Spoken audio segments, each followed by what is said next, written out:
सभी को मेरा सादर प्रणाम। इस कार्यक्रम के अध्यक्ष श्री राम बहादुर राय जी की अनुमति के साथ इस कार्यक्रम की शुरुआत करना चाहूँगा। मैं प्रोफेसर रमेश चंद्र गौड़, डीन विभाग अध्यक्ष कलानिधि इंदिरा गांधी राष्ट्रीय कला केंद्र, आप सभी का आज इस पुस्तक परिचर्चा में हार्दिक स्वागत करता हूँ। इंदिरा गांधी राष्ट्रीय कला केंद्र आईजीएनसीए बुक सर्किल के अंतर्गत इस तरह के कार्यक्रम नियमित रूप से आयोजित करता है। लेकिन आज का ये कार्यक्रम हमारे लिए बहुत ही विशेष है, क्योंकि जिस पुस्तक पर हम परिचर्चा करने जा रहे हैं, उस पुस्तक के लेखक बहुत ही महान व्यक्तित्व, नोबेल शांति पुरस्कार से सम्मानित बाल अधिकार कार्यकर्ता श्री कैलाश सत्यार्थी जी की बुक कोविड-19 सभ्यता का संकट और समाधान, इसके ऊपर हम परिचर्चा करने जा रहे हैं। आदरणीय कैलाश सत्यार्थी जी के बारे में परिचय देना दिए को चांद को दिया दिखाने के समान होता है, लेकिन फिर भी मेरा एक कर्तव्य है कि मैं दो शब्द उनके बारे में कहूँ। पिछले 40 सालों से बाल अधिकारों के लिए और बाल श्रम को उन्मूलन करने के लिए करीब 144 देशों में कैलाश जी कार्यरत हैं। उन्होंने जो कार्य किया है उसके लिए राष्ट्रीय अंतर्राष्ट्रीय रूप पर बहुत सारे सम्मान उनको मिले हैं।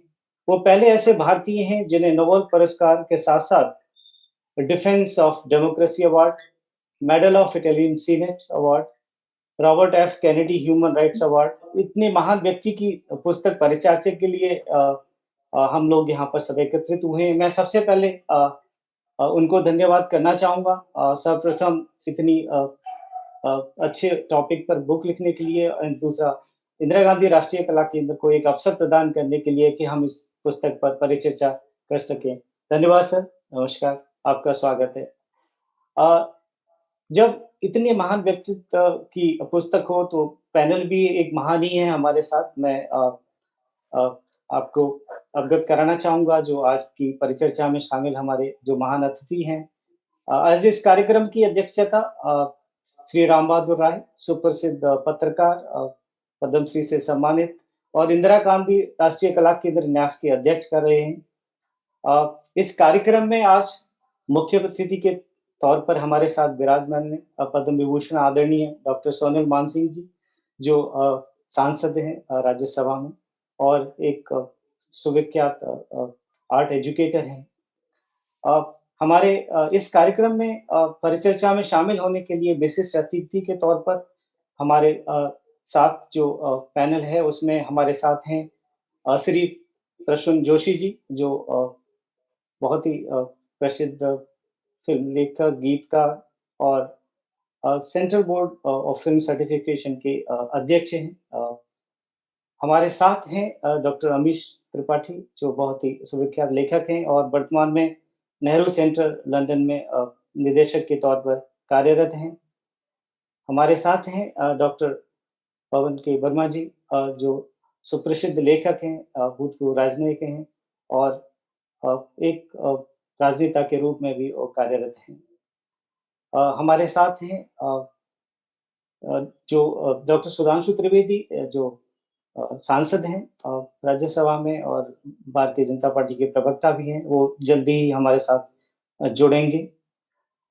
इस कार्यक्रम में सभी हमारे जो दर्शक जूम और फेसबुक लाइव पर जुड़े हुए हैं, मैं उनका भी स्वागत करता हूं। और आगे कार्यक्रम को बढ़ाते हुए मैं इंदिरा गांधी राष्ट्रीय कला केंद्र के सचिव डॉक्टर सच्चिदानंद जोशी से निवेदन करूंगा कि आप अपना स्वागत वक्तव्य और पुस्तक परिचय प्रस्तुत करें। डॉक्टर सच्चिदानंद जोशी जी। परम श्रद्धेय श्री राम बहादुर राय जी, श्रद्धेय डॉक्टर सोनल मानसिंह जी, हिज एक्सीलेंसी एम्बेसडर पवन वर्मा जी,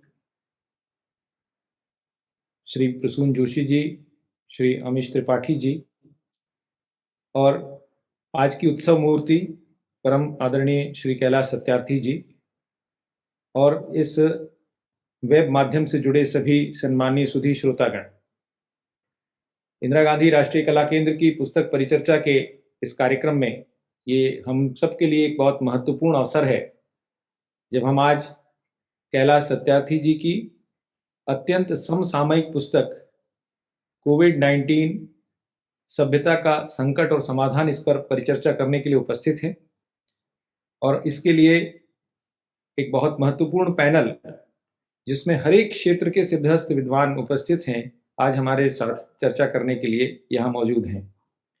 हम सब जानते हैं कि कैलाश सत्यार्थी जी सिर्फ जमीन से जुड़े हुए वो कार्यकर्ता नहीं है जिन्होंने बचपन बचाओ आंदोलन के माध्यम से लगभग 1 लाख से भी अधिक बाल श्रमिकों को मुक्त कराने का कार्य किया है और बाल श्रमिकों और बाल अधिकार कानूनों के प्रति पूरे विश्व में चेतना जगाने का काम किया है। पदयात्रा करके उन्होंने पूरे विश्व में बाल अधिकार कानून के लिए एक चेतना जगाई और पूरे विश्व में इस बात की जागृति फैलाई कि किस तरह से बच्चों के भी अधिकार हैं, जिसे समाज को जानना चाहिए और उसे किस तरह से लागू किया जाना चाहिए। और इसी के साथ बाल श्रमिकों की मुक्ति, बंधुआ बाल श्रमिकों की मुक्ति, बाल शोषण, बच्चों के ऊपर जो शोषण हो रहे हैं उसके ऊपर अलग अलग तरह से अलग अलग फोरम्स पे आवाज उठाने का काम करना है। लेकिन इसके साथ ही कैलाश जी बहुत सिद्धहस्त लेखक भी हैं, फिर वो चाहे उनकी पुस्तक बदलाव के बोल हो या आजाद बचपन की ओर हो या एवरी चाइल्ड मैटर्स हो, हर एक पुस्तक में कैलाश जी ने अपने अपने विचारों को अलग अलग पक्ष से प्रस्तुत किया है, उसके साथ बहुत तार्किक जानकारी के साथ प्रस्तुत किया है, ताकि ये विषय जो जमीनी आंदोलन का है वो सिर्फ जमीनी आंदोलन का ही न रहे, वो एक तरह से लोगों के चिंतन में, मनन में, शोध में भी आए, कहीं ना कहीं रिसर्च में भी आए। ये सारी बातें कैलाश जी ने अपने लेखन के माध्यम से लगातार प्रस्तुत की हैं और इसीलिए कैलाश जी अपनी तमाम इन खूबियों से एक बहुत अलग से व्यक्तित्व होकर उभर कर सामने आते हैं। वैसे तो वो स्वयं भी इस कविता को पढ़ेंगे, लेकिन उन्होंने ये जो एक कविता लिखी अभी कोरोना की त्रासदी पर, उस कविता से ही एकदम बात सामने आई और उस कविता का शीर्षक है खून से सनी रोटियों से चिपकी उंगलियां। खून से सनी रोटियों के साथ चिपकी पड़ी हैं जो रेल की पटरियों पर, वो मेरी उंगलियां हैं। बड़ी मेहनत से कमाई थी वो रोटियां, लंबे सफर के लिए बचाई थी वो रोटियां। ये कविता एक तरह से आपको रोमांच, आपके शरीर पर एक तरह से रोए खड़े कर देती है, जब आप रोंगटे खड़े कर देती है, जब आप इस कविता की परिकल्पना को समझने की कोशिश करते हैं कि कैसे कोई मजदूर अपने जीवन यापन की तलाश में और अपने घर की तलाश में सिर्फ कोरोना की त्रासदी के कारण अपना शहर छोड़कर गांव की ओर जा रहा है और उस त्रासदी को कैलाश जी कहीं ना कहीं अनुभूत करते हैं और उसको देखने की कोशिश करते हैं इस पुस्तक के माध्यम से। दरअसल मैं तो इसे एक पुस्तक नहीं कहता, इस पूरी पुस्तक को जब मैंने पढ़ा तो मुझे लगा कि सामने कोई बैठा है व्यक्ति और लगातार मेरे सामने एक रिपोर्टाज, एक आंखों देखा हाल पूरी की पूरी कोरोना त्रासदी का और सभ्यता के संकट का प्रस्तुत कर रहा है। इतना मार्मिक चित्रण कैलाश जी ने प्रस्तुत किया है और लगभग जीवन के हर पक्ष को उन्होंने बहुत बारीकी से इस पुस्तक में छूने की कोशिश की है। इसलिए ये पुस्तक हम सबके लिए एक अनिवार्य पठन, एक कंपलसरी रीडिंग बन जाती है जब कैलाश सत्यार्थी जी जैसा कोई व्यक्ति उस पूरी की पूरी सभ्यता को एक अपनी पैनी दृष्टि से देखने की कोशिश करता है। यहाँ पर बड़ी बातों की तरफ उनका ध्यान जाता ही है, चाहे वो रोजगार की समस्या हो, चाहे वो पलायन की समस्या हो, चाहे वो उद्योगों की समस्या हो, चाहे वो शिक्षा की समस्या हो, लेकिन एक बहुत छोटी सी समस्या पर भी उनका ध्यान बहुत बारीकी से जाता है। और मैं आश्चर्य कर गया जब उन्होंने कहा कि अगर आपके ऑनलाइन स्कूल चलेंगे और स्कूल में बच्चे नहीं जाएंगे तो गांव देहात के वो बहुत सारे बच्चे जिनके लिए मिड डे मील भी एक बहुत जरूरी आवश्यकता जीवन की है, उनका क्या होगा, इस बारे में सोचना जरूरी है। एक बहुत बारीक सा विषय है जिसके बारे में आमतौर पर शायद लोगों को उतनी गहराई से सोचने समझने के समय नहीं, क्योंकि हम सभी कोरोना की त्रासदी से गुजर रहे हैं। एक और बहुत महत्वपूर्ण विषय जिस पर कैलाश जी ध्यान आकर्षित करते हैं वो है बाल यौन शोषण। उन्होंने कहा कि जब लोग घर में हैं, अलग अलग मानसिक त्रासदियों से गुजर रहे हैं, तो उन मानसिक त्रासदियों के कारण से व्यक्ति के मन में कैसी मानसिक कुंठाएं जन्म लेती हैं और वो मानसिक कुंठाएं, जो फ्रस्ट्रेशन जन्म लेता है, वो किस रूप में प्रकट होता है। तो उन्होंने एक आंकड़ा प्रस्तुत किया है कि इस दौरान जो चाइल्ड पोर्नोग्राफी के वीडियो देखने का जो रेट है वो दुगना और ढाई गुना हो गया, पूरे विश्व में भी हो गया। और भारत में भी हो गया, तो ये निश्चित तौर पर हम सब के लिए सभ्यता के बारे में, हमारे विचार के बारे में सोचने वाली बात है, चिंतन करने वाली बात है।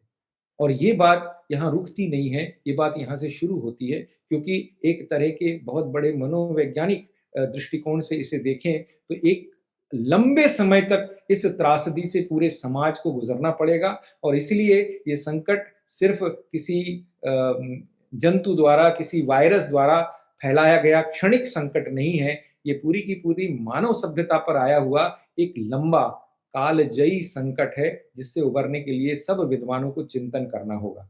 और आज हम इस बारे में सचमुच भाग्यशाली हैं कि देश के और विदेश के अंतर्राष्ट्रीय स्तर पर अपने अपने विचारों से सबको चकित करने वाले और अपने विचारों से सबको प्रभावित करने वाले ऐसे विद्वान मनीषी हमारे इस पैनल पर उपस्थित हैं।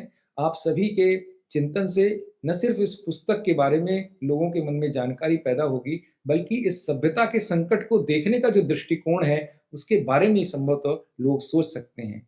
जब समाधान की कैलाश जी बात करते हैं और जब वो कहते हैं कि करुणा, कृतज्ञता, उत्तरदायित्व और सहिष्णुता, ये बिंदु और ये गुण और ये पिलर्स हैं जिससे हम इस समाधान की ओर बढ़ सकते हैं। जब वो कंपैशन की बात कहते हैं तो हमें ये नहीं भूलना चाहिए कि ये भारत ही है जिसने समूचे विश्व को करुणा का भी संदेश दिया है। जब वे सहिष्णुता की बात कहते हैं तो भी हमें नहीं भूलना चाहिए कि ये सहिष्णुता का ही संदेश था जिसने पूरे विश्व में एक तरह का बंधुत्व, एक तरह का भातृभाव फैलाया है।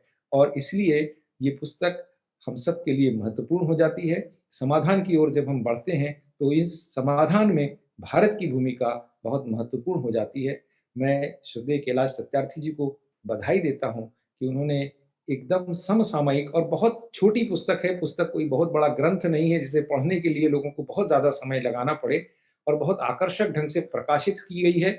इसके लिए मैं विशेष रूप से प्रभात जी का बहुत बहुत धन्यवाद भी करता हूँ, उन्हें बधाई देता हूँ कि इतने अच्छे साइज में वो किताब निकाली गई है जो हर एक के लिए हैंडी हो और वो आसानी से इसे पढ़ सके, और वो पढ़ना बहुत ज़रूरी है। आप सभी प्रबुद्ध महानुभावों का इस पुस्तक चर्चा में बहुत बहुत स्वागत है। बहुत बहुत धन्यवाद। धन्यवाद सर, आपके स्वागत वक्तव्य और पुस्तक परिचय के लिए। मैं अब आगे का कार्यक्रम बढ़ाते हुए मैं आमंत्रित करना चाहूंगा आज के बहुचर्चित लेखक श्री अमिश त्रिपाठी जी को। Some of his recent books have created a lot of interest and debate. These includes The Immortals of Meluha, The Secret of the Nagas, The Oath of the Vayuputra. He has written both in English and Hindi. Hindi में उनकी किताबों काफी चर्चित रही हैं, और हम बहुत भाग्यशाली हैं कि आप हमारे बीच आज उपस्थित हैं। अब हमसे अनुरोध करते हैं कि आप अपना वक्तव्य रखें। अमिश त्रिपाठी।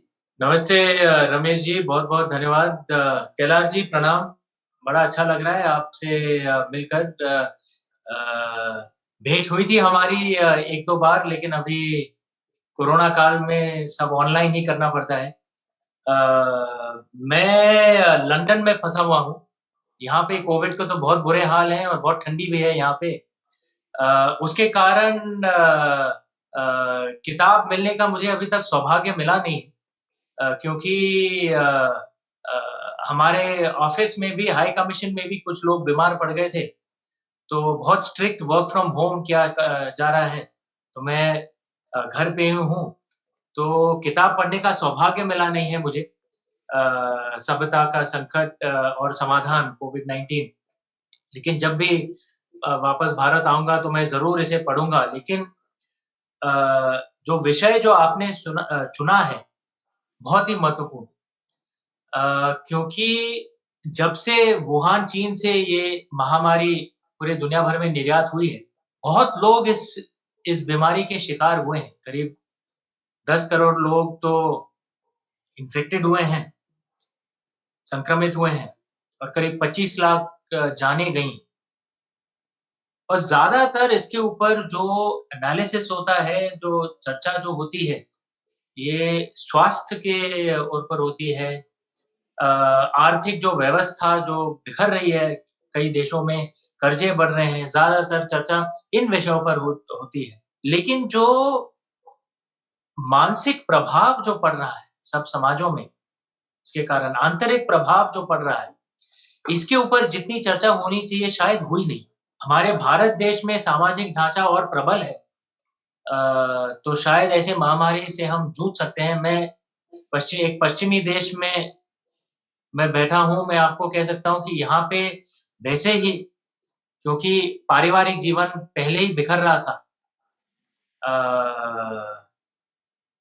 सामाजिक जो ढांचा था, जो ट्रेडिशंस थे, जो परंपराएँ थीं, कई हद तक भूले जा रहे थे, तो अकेलापन बहुत था, लोग अकेले हैं। ऐसे माहौल में ऐसी एक महामारी आ जाए, तो जो मानसिक प्रभाव जो पड़ रहा है यहाँ पे, शायद इसका प्रभाव सालों तक नहीं, दशकों तक रहे, जो अभी शायद इतनी ऑब्वियस ना हो, लेकिन दिखेगा। लंदन में भी बहुत लोग हैं जो बेघर हैं, जो सड़कों पे जीते हैं, पहले ही अकेले थे। अभी ये महामारी का शिकार बन रहे हैं। बहुत नाना-नानी, दादा-दादी अपने नाते-पोतों से मिल ही नहीं पा रहे हैं। ये दुर्दशा हो गई है पश्चिमी देशों में। और यहाँ पे अभी भी महामारी बहुत फैली हुई है पूरे पश्चिमी देशों में। तो भारत की तुलना में जहाँ पे जो बहुत बुरी जो दुर्दशा थी, सिर्फ कुछ महीनों के लिए थी, अभी तो बहुत सुधर गई है। लेकिन शायद पश्चिमी देशों में इसका प्रभाव बहुत पड़े। विश्व भर के जो बड़े जो बुद्धिजीवी हों, जो समाज सुधारक हों, जो इस विषय पर चिंतन करें, चर्चा करें कि जो प्रभाव जो पड़ रहा है आंतरिक जीवन पर, मानसिक जीवन पर, इसका समाधान कैसे हो? आध्यात्म के द्वारा शायद इसके ऊपर कुछ सुधार किया जा सकता है। इस पर कैलाश जी जैसे महान बुद्धिजीवी इस पर चिंतन करें और उन्होंने ये पुस्तक निकाली। इससे मेरे हिसाब से ये कोरोना काल में लोगों को बहुत फ़ायदा मिलेगा। मेरा ये दुर्भाग्य है कि मैं अभी तक इस किताब को पढ़ नहीं पाया हूँ। मैंने पूछा भी था कि अगर किताब भेजी जा सकती है, मुझे बताया गया था भेजा है, लेकिन कहीं फँसा हुआ है क्योंकि लंदन में अभी भी लॉकडाउन है। हम अभी भी लॉकडाउन के स्टेट में हैं, कहीं बाहर जाने की अनुमति नहीं है। तो इसलिए क्षमा कीजिए कैलाश जी कि मैं किताब के ऊपर जितनी टिप्पणी करनी चाहिए थी उतना, क्योंकि मैं पढ़ नहीं पाया हूँ, कर नहीं पा रहा हूँ, लेकिन ये तो एक साफ है कि ये एक संकट तो है। संकट सिर्फ स्वास्थ्य या आर्थिक नहीं है, संकट मानसिक और आंतरिक भी है, जो शायद और भी दशकों तक चले। आप जैसे महान व्यक्ति इस पर चर्चा करें, लोगों का ध्यान इस पर एकत्रित करें। अगर समाज ऐसे इस कोरोना काल से उभरे कि इससे हम बिखरे नहीं, लेकिन अपनी परंपराओं को फिर से जागरूक कर लें, पश्चिमी देशों में भी, ताकि परिवार फिर से एकजुट हो जाए, समाज फिर से थोड़ा प्रबल हो जाए। शायद अगर ये हो पाए तो जैसे हमारे पूर्वज कहते थे कि भई जो भी बुरा समय आता है उसके बाद एक उषा किरण भी आएगी। आप अगर ये मार्गदर्शन करें पूरी दुनिया का तो इसमें सबका लाभ होगा। और मैं रुका हुआ हूँ कि जब ये किताब ये आएगी और मैं इसे पढ़ूँगा, इसके ऊपर मैं ज़रूर ट्वीट भी करूँगा। बहुत-बहुत धन्यवाद मुझे इस मंच पर बुलाने का के धन्यवाद अमीश जी। मुझे खुशी हो रही है आपको बताते हुए कि मुझे इस किताब को पढ़ने का मौका मिला और आपने कई सारे जो विषय यहाँ पर उठाए, आपको बड़ी खुशी होगी किताब पढ़ के कि कैलाश जी ने उन सारे विषयों को इस पुस्तक में बड़ी खूबसूरती से और बहुत ही अच्छे तरीके से आप बिल्कुल बहुत अच्छा लगेगा आपको पढ़ के और बहुत-बहुत धन्यवाद। आप अपना ध्यान रखिए इस कोरोना में और वहाँ पर इस ठंड में। बहुत-बहुत धन्यवाद जुड़ने के लिए और आप अपने विचार शिव व्यक्त जी करने की के लिए। शिव जी की कृपा रही तो वापस भारत जल्दी आ जाऊँगा, बस वही एक प्रार्थना है। चलिए। अब मैं कार्यक्रम को आगे बढ़ाते हुए आमंत्रित करना चाहूँगा आदरणीय प्रसून जोशी जी को, जिनके मार्गदर्शन में इंदिरा गांधी राष्ट्रीय कला केंद्र के ट्रस्टी के रूप में हमें कार्य करने का शुभ अवसर मिला है।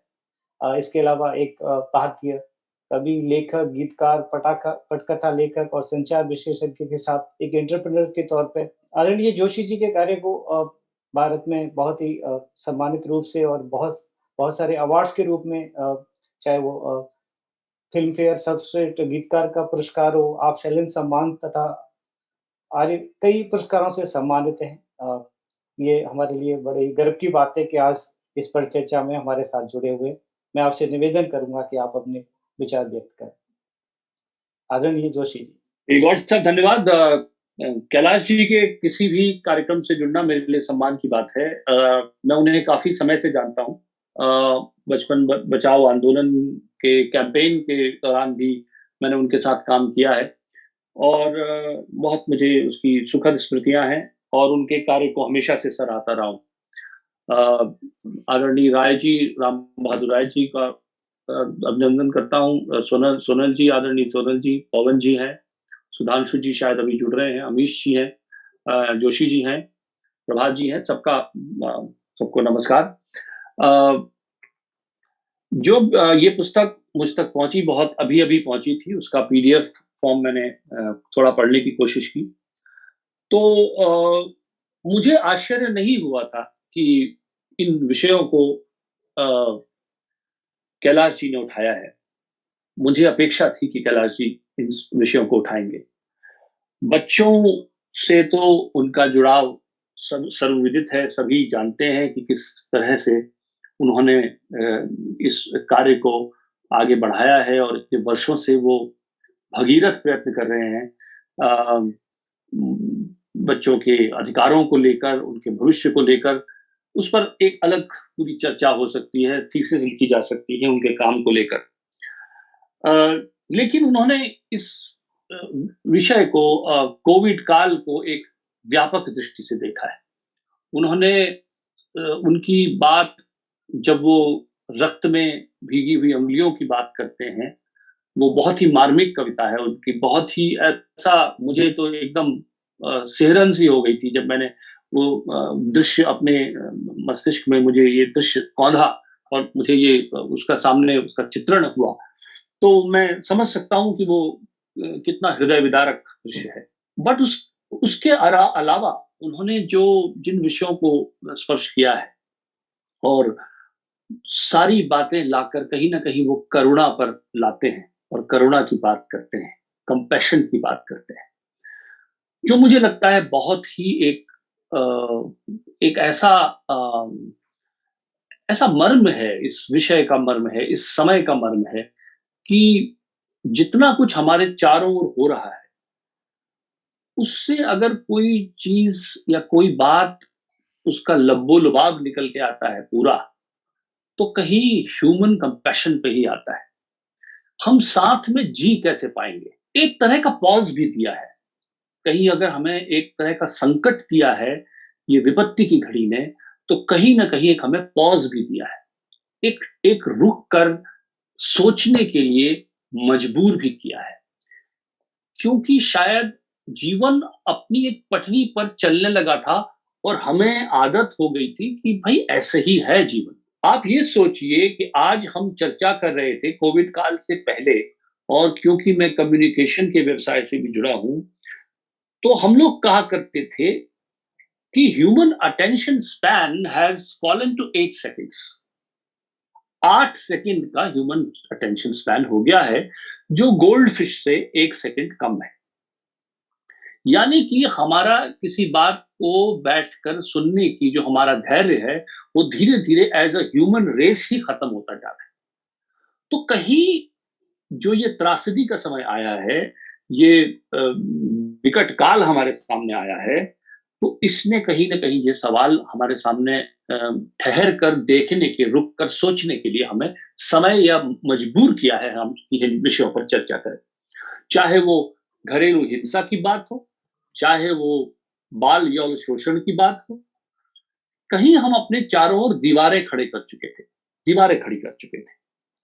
और मैं ये मानता हूं, देखिए, ह्यूमन जिस कंपैशन की कैलाश जी बात करते हैं, उसके बारे में मैंने एक बार लिखा था कि कहीं बैठे बैठे कई बार आपको लगता है कि मुझे रोना आ रहा है, बेसबब रोना आ रहा है, अकारण मैं रो रहा हूं, कभी आंसू आते हैं, दबदबा जाती हैं आंखें, और आप साइंस की तरह से उसको केमिकल रिएक्शन या कोई चीज का नाम देकर दरकिनार कर। सच ये है कि हमें वो रोना इसलिए आता है कि कहीं कोई ह्यूमन बीइंग कहीं कोई मानव जाति का कोई हमारा भाई बहन किसी कष्ट में है। और ये तरह की सृष्टि जो है पूरी सब एक दूसरे से लिंक्ड है। स्पिरिचुअलिस्ट इस चीज को बहुत आसानी से समझ जाते हैं कि जब हम कहते हैं अकारण रोना आने लगा, वो रोना क्यों आया? वो हमारा ही कोई ह्यूमन बीइंग कहीं कोई कष्ट में है और वो कहीं ना कहीं उसकी फ्रीक्वेंसी हमें छू जाती है। होता क्या है, हम धीरे धीरे उसे दरकिनार करते हैं, हम धीरे धीरे उस तरफ देखना बंद कर देते हैं, हम आंखें फेर लेते हैं और हम उसको एक केमिकल का नाम दे देते हैं। लेकिन कहीं ना कहीं हमारे अंदर जब कैलाश जी बात करते हैं मस्तिष्क की और हृदय की, और वो कहते हैं कि हृदय से जो संवेदना उत्पन्न होती है, जो तरंगे उत्पन्न होती है, उनकी जो प्रतीति है, जब आपको वो महसूस होती है, तो उसका प्रभाव मानव जाति पर बहुत बड़ा होता है और उसके दूरगामी परिणाम होते हैं। अब ये सब बातों की चर्चा इस समय कैलाश जी ने बहुत ही प्रासंगिक भी है, और ये सिर्फ these are not only contextual, these are not only today's problems. ये ऐसी समस्याएं हैं जो कई मूल समस्याएं हैं, कई समस्याएं होंगी जो आज से जुड़ी हुई हैं, पर कई समस्याएं हैं, कई प्रश्न जो उन्होंने उठाए हैं, वो सवाल मानव जाति के भविष्य से जुड़े हुए सवाल हैं। और मैंने कैलाश जी को कुछ कविताओं के एक अंश सुनाया था जो मैंने इस बीच में लिखी थी, तो मैं वो पढ़ देता हूं कि सुनो, कुछ देर ठहर कर सुनो, सुनो, कुछ देर ठहर कर सुनो, कुछ कहना चाह रही है हवा, कुछ सन्नाटे भी बोल रहे, कुछ कहना चाह रही है हवा, कुछ सन्नाटे भी बोल रहे, कुछ सत्य गगन से उतरे हैं, कुछ सत्य गगन से उतरे हैं जो बंद द्वार हैं खोल रहे। बुनो, एक जीवन फिर से बुनो, सुनो, कुछ देर ठहर कर सुनो, अपनी गहराई में कूदो, अपनी गहराई में कूदो, सच्चे सिक्के मिल जाएंगे, अपनी लहरों से बात करो, सब उत्तर भी मिल जाएंगे। अपनी गहराई में कूदो, सच्चे सिक्के मिल जाएंगे, अपनी लहरों से बात करो, सब उत्तर भी मिल जाएंगे। चुनो, खुद अपना रास्ता चुनो, सुनो, कुछ देर ठहर कर सुनो, थी कब से मौन सृष्टि सारी, थी कब से मौन सृष्टि सारी, मिट्टी की गंध को कहने दो, अब मुक्त करो तुम स्वर सारे, हर रुके छंद को बहने दो। सुनो, कुछ देर ठहर कर सुनो, बुनो, एक जीवन फिर से बुनो। धन्यवाद है आपको। धन्यवाद सर। आपको सुनना हमेशा अद्भुत और रोचक होता है, और वो खूबसूरत कविता के लिए आपका बहुत बहुत धन्यवाद। मुझे पता है सभी लोग जो जुड़े हुए हैं, बहुत सबने आपकी बातों को सुना होगा। और मैं अब आगे इनवाइट करना चाहूँगा आदरणीय डॉक्टर पवन के वर्मा जी को, जो एक लेखक, कूटनीतिज्ञ और राजनेता हैं। वो भारतीय विदेश सेवा के अधिकारी रह चुके हैं, और बिहार के मुख्यमंत्री नीतीश कुमार के कैबिनेट में सलाहकार के साथ, और वो 2014 से 2016 तक संसद राज्यसभा के सांसद भी रह चुके हैं। अब मैं आपसे निवेदन करता हूं सर कि आप अपना वक्तव्य रखें। बहुत बहुत धन्यवाद रमेश जी। सबसे पहले तो मैं बधाई देना चाहता हूं कैलाश जी को कि इस महामारी के दौर में जो गहन चिंतन उन्होंने दर्शाया है ऐसी पुस्तक को लिखकर, वो बहुत प्रासंगिक है। महामारी के दौरान मुझे लगता है कि सभी वर्ग के लोगों को, खास तौर से मध्य वर्ग के लोगों को एक अवसर मिला कुछ आत्मचिंतन का। जीवन के क्या लक्ष्य हैं, असल संतोष की क्या परिभाषा है। जिस सामाजिक फासले की बात आम हो चुकी थी, सोशल डिस्टेंसिंग, उसने क्या लोगों के बीच भी फासले कर दिए, क्या लोगों की सोच में अंतर कर दिए, और आखिरकार इस दुनिया में जब तक हमारा जीवन काल है, वो कौन से ऐसे मूल्य हैं जिनको लेकर अगर हम चलें तो शायद जीवन और सार्थक हो सकता है। इन सब बातों पर आमतौर से लोगों ने अपने अपने तरह से चिंतन किया है, और अपनी पुस्तक में कैलाश जी जो आपने खास तौर से 4 गुणों का वर्णन किया है, करुणा, सहिष्णुता, उत्तरदायित्व, कृतज्ञता, मैं समझता हूं कि किसी भी समाज में अगर ये भाव, ये मूल्य बढ़े तो महामारी का ही नहीं, वैसे भी जीवन में एक जो टोटल हैप्पीनेस है, पूर्ण सुख का कोशंट बढ़ जाता है। तो शायद आप, क्योंकि इतने एकाग्रता से सामाजिक विषयों से जुड़े रहे हैं, एक एक्टिविस्ट रहे हैं, आप ही इन चीजों को रेखांकित कर सकते थे सही ढंग से। और इसलिए मैं प्रभात जी को भी इस पुस्तक के लिए, इंदिरा गांधी सेंटर को भी बधाई देना चाहता हूं कि हम सबके बीच में ये पुस्तक आई है। मैं आपसे एक निवेदन करना चाहता हूं कैलाश जी, इसका एक वॉल्यूम 2 भी लिखिए, जिसमें से थोड़ी सी गहराई में आप जाएं। करुणा किससे ज्यादा अपेक्षा है? करुणा एक पूर्ण मूल्य भी है, it's a value, it's an eternal value, it's an absolute value.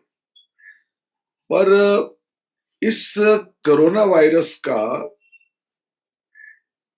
खास तौर से पाश्चात्य में एक नाम दिया गया था, इसको कहते थे इनइक्वालिटी वायरस।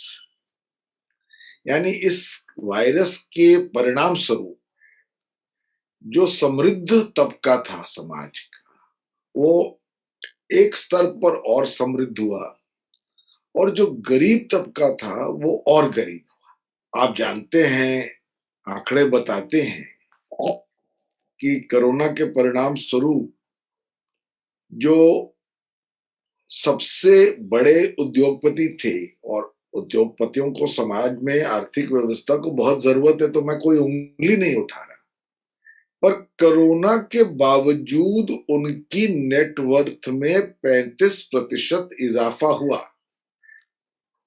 और साथ साथ 12 करोड़ लोग बेरोजगार हो गए और गरीबी रेखा के नीचे चले गए।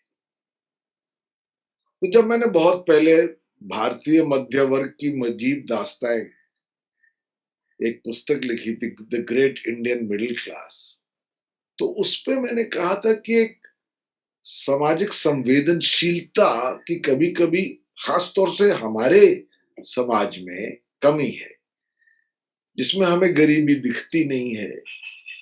हम अपने अपने दुनिया में सीमित से रह जाते हैं, और अपना निजी जो निजी जीवन है, उसकी 4 दीवारी में रह करके जो बाहर का यथार्थ है, सच्चाई है, उससे अलग हो जाते हैं कभी कभी। तो शायद एक जो बात आपने इस पुस्तक में कही है, करुणा, वो उस बात पर संकेत शायद उसको करना चाहिए कि ऐसे असमानता के बीच करुणा की किस से ज्यादा अपेक्षा है। मैं समझता हूं ये जरूरी है। हम सब ऐसे एक पृष्ठभूमि से हैं जहां हम करोड़ों लोगों से ज्यादा समृद्ध हैं। How can we give back to society in what way? Are we aware of the need of that change, that responsibility, that self introspection? मैं ऐसा समझता हूं कि ये भी जरूरी है, और क्योंकि आप सत्य बोलने से तो कभी बचते नहीं हैं, शायद अपनी दूसरी पुस्तक में आप क्लियरली ये भी कहेंगे कि करुणा का उत्तरदायित्व किन किन पर ज्यादा है और किन को उसकी ज्यादा जरूरत है। उसी तरह से उत्तरदायित्व मैं समझता हूं सरकार ने अपनी तरफ से पूरी कोशिश की, पर ये महामारी भी तो ऐसी थी, सैकड़ों हजारों लोग पैदल चले जा रहे हैं। आपने तो जैसे प्रसून जी ने कहा, एक बड़ी मार्मिक कविता लिखी है, और प्रसून जोशी की भी कविता हमको सोचने के लिए मजबूर करती है। अब ये हजारों लोग जा रहे हैं, बेघर है, बेरोजगार है, रास्ते में पानी नहीं पीने को, खाना खाने के लिए, और महामारी एक ऐसी चीज है कि लोग पास भी नहीं आना चाहते अगर मदद भी करना चाहे। तो ऐसी विवशता में एक चीज पर तो जरूर लोगों का ध्यान आया होगा, और वो है कि इस देश में स्वास्थ्य पर कैलाश जी जो खर्चा किया जा रहा है उसको दूना तिगुना चौगुना करने की जरूरत है। मैं इसलिए आपसे कह रहा हूं कि ये किसी एक सरकार की बात नहीं है, लगातार आप देखते आइए हर सरकार के बीच में हेल्थ पे 2%, 1.8% से ज्यादा व्यय होता ही नहीं। पूरे साउथ एशिया में इंडिया में lowest percentage is spent on health. शायद आप as a sequel to this book you will write about the need कि हम कुछ इस पर हर कोशिश ये करें कि और भी इस पे खर्चा हो, जिसमें आम जनता लोगों के पास अगली बार अगर कभी ऐसी चुनौती आए तो हम उससे जूझने के और लायक हों। बाकी तो कृतज्ञता तो एक ऐसा मूल्य है कि किसी भी परिस्थिति में gratitude is the ultimate emancipator, क्योंकि ये जीवन मिला है, ये अपने आप में एक गिफ्ट है, तो कृतज्ञ होना तो हमारे लिए जरूरी है। पर मैं कुछ बातों की तरफ संकेत कर रहा था, तो प्रभात जी तो बहुत अच्छे पब्लिशर है, मेरी भी पुस्तकें उन्होंने हिंदी जो उनका अनुवाद हुआ है पब्लिश की है, पर आपको इसकी वॉल्यूम 2 एंड वॉल्यूम 3 भी लिखनी होगी हम सबको इस मामले में विचार करने के लिए। Having identified the most important values to which a society should aspire, please show us the way forward. आगे अब इनको लेकर के हम कैसे वो ऐसा समाज बनाएं जो इन मूल्यों की छवि हो, which reflects the influence of these values. तो इन शब्दों के साथ मैं आपको फिर से ऐसी पुस्तक लिखने के लिए धन्यवाद देता हूं, और मेरी उम्मीद है कि इसको पढ़ करके हम सब ये सोचेंगे कि एक not only at the world stage Bharat कैसे एक और बेहतर समाज, एक और अच्छा देश बने। धन्यवाद। धन्यवाद सर, आपके बहुत ही बहुमूल्य वक्तव्य के लिए और आपके बहुमूल्य समय के लिए कि आपने इस कार्यक्रम में अपने विचार रखे और कार्यक्रम की शोभा बढ़ाई। मैं बहुत-बहुत धन्यवाद करना चाहूँगा, आप आए और अपने विचारों से अनुग्रहित किए। धन्यवाद सर। तो मैं दोबारा से अनुरोध करूँगा हमारी माननीय जो इंदिरा गांधी राष्ट्रीय कला केंद्र की ट्रस्टी भी हैं, आदरणीय डॉक्टर सौजन मान सिंह जी को। मैं उससे पहले उनके बारे में तो सभी जानते हैं, लेकिन एक पहलू जो मैंने अभी कोविड के दौरान मैडम का देखा कि आर्टिस्ट जितने भी परेशान थे कोविड में, बहुत सारे जिनके पास कोई रोजी-रोटी के साधन नहीं थे, तो मैडम ने किस तरीके से उन लोगों के लिए एक कार्यक्रम चलाया और किस तरीके से बहुत सारे प्रोग्राम्स, पॉलिसी का आयोजन किया, मुझे उसके बारे में थोड़ा बहुत, क्योंकि मैं भी देखता रहता हूँ आपको, तो मैं आपसे अनुरोध करता हूँ कि आज इस कार्यक्रम में आप अपना मुख्य अतिथि का वक्तव्य करें। धन्यवाद करती हूँ इंदिरा गांधी राष्ट्रीय कला केंद्र का, और सबसे पहले सादर प्रणाम करती हूँ सत्यार्थी जी को, प्रभात जी को बहुत बहुत बधाई, क्योंकि आजकल ऐसी पुस्तकें छापने का क्रम घट गया है जिसमें फाइनेंशियल फायदा ना हो, लेकिन मानसिक, बौद्धिक और संवेदनात्मक फायदा हो, ऐसी पुस्तक छापने का प्रभात प्रकाशन ने निरंतर प्रयास किया है, सफल प्रयास किया है, और इसमें ये एक रत्नमणि और जुड़ गया है सत्यार्थी जी की ये पुस्तक पुस्तिका जो कहें गागर में सागर की तरह है। मुझे लगा कि जैसे कहते हैं बिंदु में सिंधु, तो है तो ऐसी कोई 500, 400, 300 पृष्ठ की नहीं है, लेकिन जो इसमें सत्यार्थी जी ने प्रश्न उठाए हैं, विचार दिए हैं, सभी ने कहा है कि इसमें बहुत सारे पहलू हैं।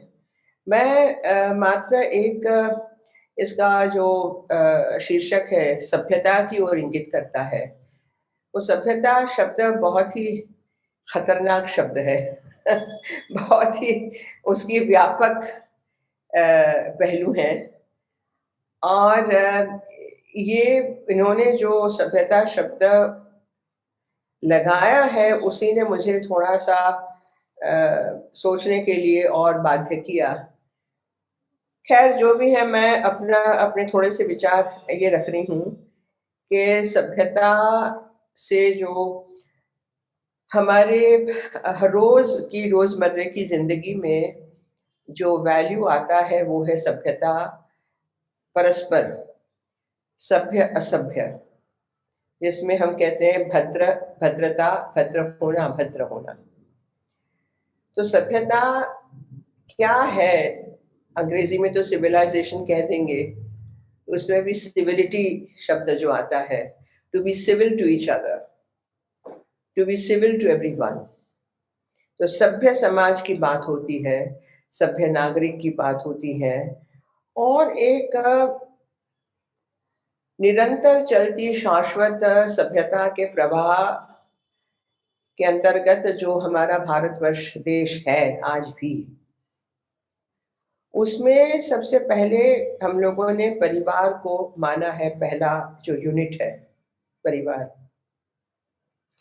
और उसमें ये सारा मातृ देवो भव, पितृ देवो भव, गुरु देवो भव, अतिथि देवो भव, ऐसे सूत्रों को हमारे पुरखे बता गए।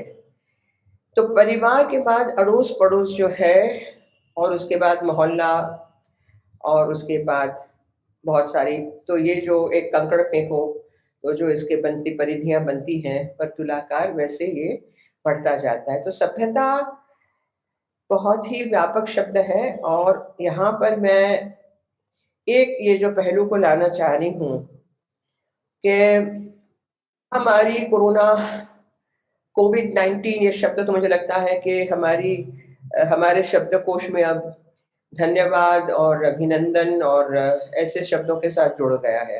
इस काल में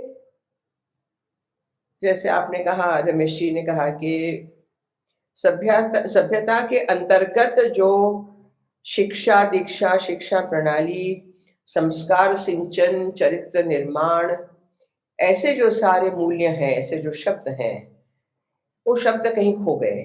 मैं पहले आपकी बात पे थोड़ा बता दूं कि बहुत सारे पैकेजेस दिए गए आर्थिक मदद के रूप में, लेकिन कलाकार उसमें कहीं नहीं दिखाई दिया।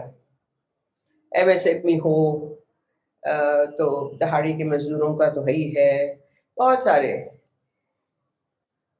मैंने बारंबार लिखा तो था, लेकिन कलाकारों के प्रति एक ये भी भाव रहता है कि बहुत कमाते हैं, इनके पास तो बहुत रहता है, इनको कोई आवश्यकता नहीं है शायद। लेकिन इसका मूल रूप ये है, जो एक रियल पिक्चर जो है वो ये है कि बड़े बड़े कलाकारों के नाम तो लोगों के जहन में है।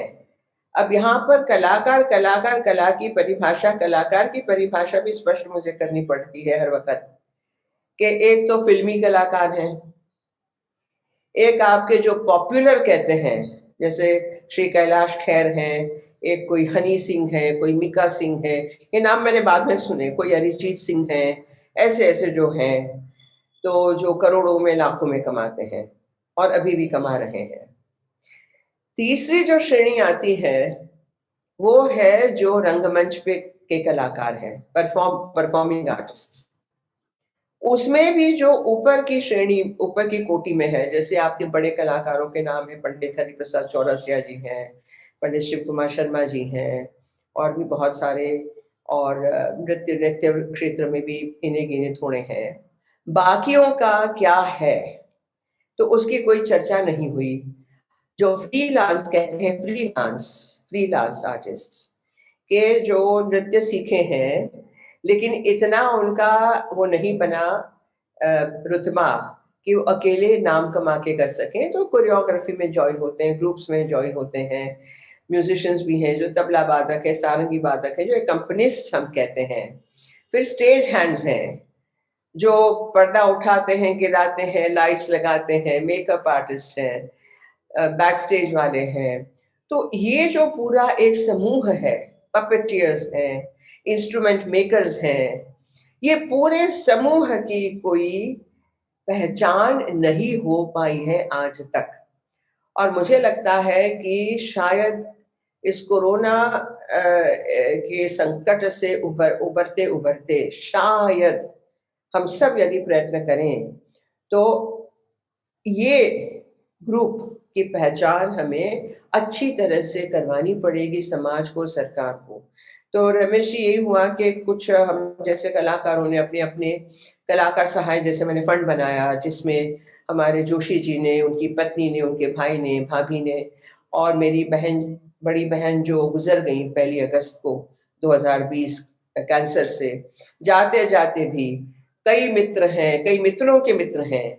तो मैंने बोल बोल के, प्रार्थना कर कर के, हाथ जोड़ जोड़ के, तो किसी ने 2000, 5000, 10,000, 11,000, 20,000 तक भेजे। तो ये लगभग 150-200, यानी मैंने गिना भी नहीं है, 5,000, 7,000, 10,000 हम देते चले गए, और जिससे कि महीनों तक इनके काम चले, घर चले। फिर कुछ हमारे ऐसे ग्रुप्स हैं जैसे पीएचडी चेंबर ऑफ कॉमर्स हैं, कुछ विशेष लोग हैं जो अपनी एनजीओ चलाते हैं। इन लोगों ने फूड डिस्ट्रीब्यूशन, राशन डिस्ट्रीब्यूशन, उनके द्वारा हमने 10 बार कराया। तो ऐसे ऐसे जो हम लोगों के प्रयत्न रहे, उससे कई लोगों के घर चले, इतना ही हमें संतोष है। लेकिन जो मैं बात अब कहना चाह रही हूँ कि कोरोना के महामारी के संकट में, जैसे शिक्षा की बात है कि सारी ऑनलाइन हो गई शिक्षा, सब, यानी लाइफ हैज बिकम ऑनलाइन। हमारा जीवन अब वर्चुअल हो गया है ज्यादातर। और ये जो वर्चुअल, जिसको हम कहते हैं मायावी, हिंदी में मैं सोच रही थी, मैंने सच्चिदानंद जी से भी कई बार कहा, ये मायावी शब्द जो है बड़े मौके का शब्द है। अब समझ में आ रहा है कि मायावी होता क्या है। तो ये सारी मायावी सृष्टि जो हमने रची है इस संकट में, अब जब इस संकट से हम बाहर निकलेंगे, और मेरा पूरा विश्वास है कि ये कोई दशकों तक चलने वाला नहीं है, और इसके अलग अलग स्वरूप आएंगे, ऐसी चेतावनियां मिल रही हैं, आएंगे तो आएंगे, ये प्रकृति का नियम है। लेकिन मनुष्य मात्र को ये बुद्धि भी दी गई है, उसी प्रकृति ने हमें वो महारथ दी है, वो बुद्धि दी है कि उससे उभरने के प्रयास निरंतर चालू रहते हैं। तो मेरा इतना कहना है कि शिक्षा प्रणाली पद्धति में वैसे ही कला, संस्कृति, मूल्यों का अभाव होता गया, जिसकी वजह से जिनको हम मूल्य कहते हैं वो उसका ह्रास होता गया। एक बात है कि ऑनलाइन हो जाने से सब घर में रहे, उसका अच्छा पक्ष ये था कि फिर से परिवार को आपसी बात करने का, खाना पीना खाने का, एक दूसरे के विचार जानने का मौका मिला शायद। दूसरा पक्ष ये है कि महीनों तक करने से उसमें भी संकट आने लगे, दिमागी यानी क्रोध होना, इरिटेट होना, बातचीत नहीं करना, अपने कमरे में घुस के अपना लैपटॉप, अपना मोबाइल, अपना ये गूगल और सोशल मीडिया और यूट्यूब, ये सब। तो मैंने ये बातें दोनों तरफ की सुनी हैं। एक मेरे बहुत अच्छे मित्र हैं, वर्षों से मित्र हैं, उन्होंने कहा कि सोनल, मेरा बड़ा बेटा ऑस्ट्रेलिया से आ गया, और उनका बेटा जो कोई होगा 14-15 वर्ष का, तो वो जब आए तब मैंने उसको देखा, उसके बाद कुछ दिनों तक वो लगभग गायब था। मैंने कहा तुम्हारे घर में होगा? हाँ था, लेकिन वो अपने कमरे में बैठ के पबजी खेलता था। मैंने कहा पबजी क्या होता है? I am not aware of these video games. तो क्या पबजी वो चाइनीज वो गेम है जिसको मोदी जी ने जितनी चाइनीज ऐप बैन कर दिए हैं वो बैन हो गया। उसके बाद उस लड़के की हालत ये हो गई कि जैसे किसी नशाखोर को उसके नशे का साधन ना मिले। वो चिल्लाया, वो रोया, उसने हाथ पैर पछाड़े, उसने खाना छोड़ दिया। मैंने कहा बाप रे बाप। तो कह रहा 7-7 8-8 घंटे 4 खेलते थे। मैंने कहा 4 कैसे? अपने अपने घरों से ऑनलाइन खेलते थे। तो ऐसे कई बातें जिसपे शायद हम लोगों का ध्यान ना भी गया हो, लेकिन ये बहुत ही संकट की बातें हैं कि मानस में जो विकृतियां आती हैं, एक टेम्परामेंटल, एक बिहेवियरल विकृति जिसकी बात कैलाश जी ने की है, उसकी चर्चा अब व्यापक रूप से होनी चाहिए। और इसके लिए मैं एक बधाई तो दूंगी जरूर हमारी सरकार को कि नेशनल एजुकेशन पॉलिसी के तहत संस्कृति को बहुत एक बड़े पैमाने पे शिक्षा प्रणाली में ला रहे हैं। ये बहुत आवश्यक है। जैसे हम कलाकार, खाने पीने को नहीं इतना मिलता होगा, लेकिन वी आर आत्मनिर्भर। बैठे बैठे नृत्य के बारे में सोचना, गीतों के बारे में सोचना, क्रिएटिव काम करना, लिखना, पढ़ना, सिखाना, कोरियोग्राफी तय करना, यानी जीवन में कुछ न कुछ संस्कार और सकारात्मकता बनाए रखना और उसका प्रचार प्रसार करना, ये जो कलाकार कर सकता है वो क्वचित ही कोई और कर सकता है। तो मैंने ये कहना था कि मरुभूमि जैसा जो जीवन बन जाता है ऐसी महामारियों की या ऐसे बड़े संकटों की वजह से, इट्स अ डेजर्ट लाइक मरुभूमि, मरुस्थल, शुष्क, नीरस। तो उसमें मीठे जल का स्रोत जैसे कि हमारे कला संस्कृति की परंपराएं, ये मीठे जल की तरह होता है। और इससे जो मधुरता, ऋजुता, कोमलता, नलिनता, संस्कारिता, भद्रता, सभ्यता, ये सारे जो गुण इसमें प्रवेश करने लगते हैं। कैलाश जी ने ठीक कहा कि दिल और दिमाग के बीच में बहुत फर्क है। दिल यहाँ है, दिमाग यहाँ है। दिल के जो स्पंदन है वो कई गुने ज्यादा है। मुझे बहुत पसंद आया ये। तो दिमागी तरीके से जो सोचता है उसका एक कैरेक्टर, चरित्र अलग हो जाता है। जिसका दिल भी साथ साथ धड़कता है वो दिल की बात सोचता है। और दिमाग को दिल के बाद the order is different, पहले दिल फिर दिमाग, या दिमाग यदि ज्यादा लगा रहे तो दिल से भी पूछो। तो ये जो इसका पार्टनरशिप है उस पे उन्होंने सत्यार्थी जी ने बहुत लिखा है। इसमें मुझे बहुत अच्छा लगा क्योंकि बहुत कम विद्वान, बहुत कम महानुभाव आप जैसे दिल की बात करते हैं, ज्यादा दिमाग की बात ही होती। तो मैं तो कलाकार हूँ, मेरा तो सारा जीवन दिल से ही गया है। बेवकूफ भी बनी हूँ तो दिल से ही बनी हूँ और जो भी कुछ हूँ दिल से ही हूँ। लेकिन दिल आपको हमेशा सही रास्ता दिखाता है। और जैसे मैंने कहा कि दिल मीठे जल की समान है और मीठे जल की आवश्यकता सबको होती है। मिठास जीवन में बनी रहे, यही मेरी कामना है कि ऐसे विचार सत्यार्थी जी लाते रहें, प्रभात जी छापते रहें और हम सब इन्हीं विषयों पे थोड़ा सा और मनन चिंतन करें।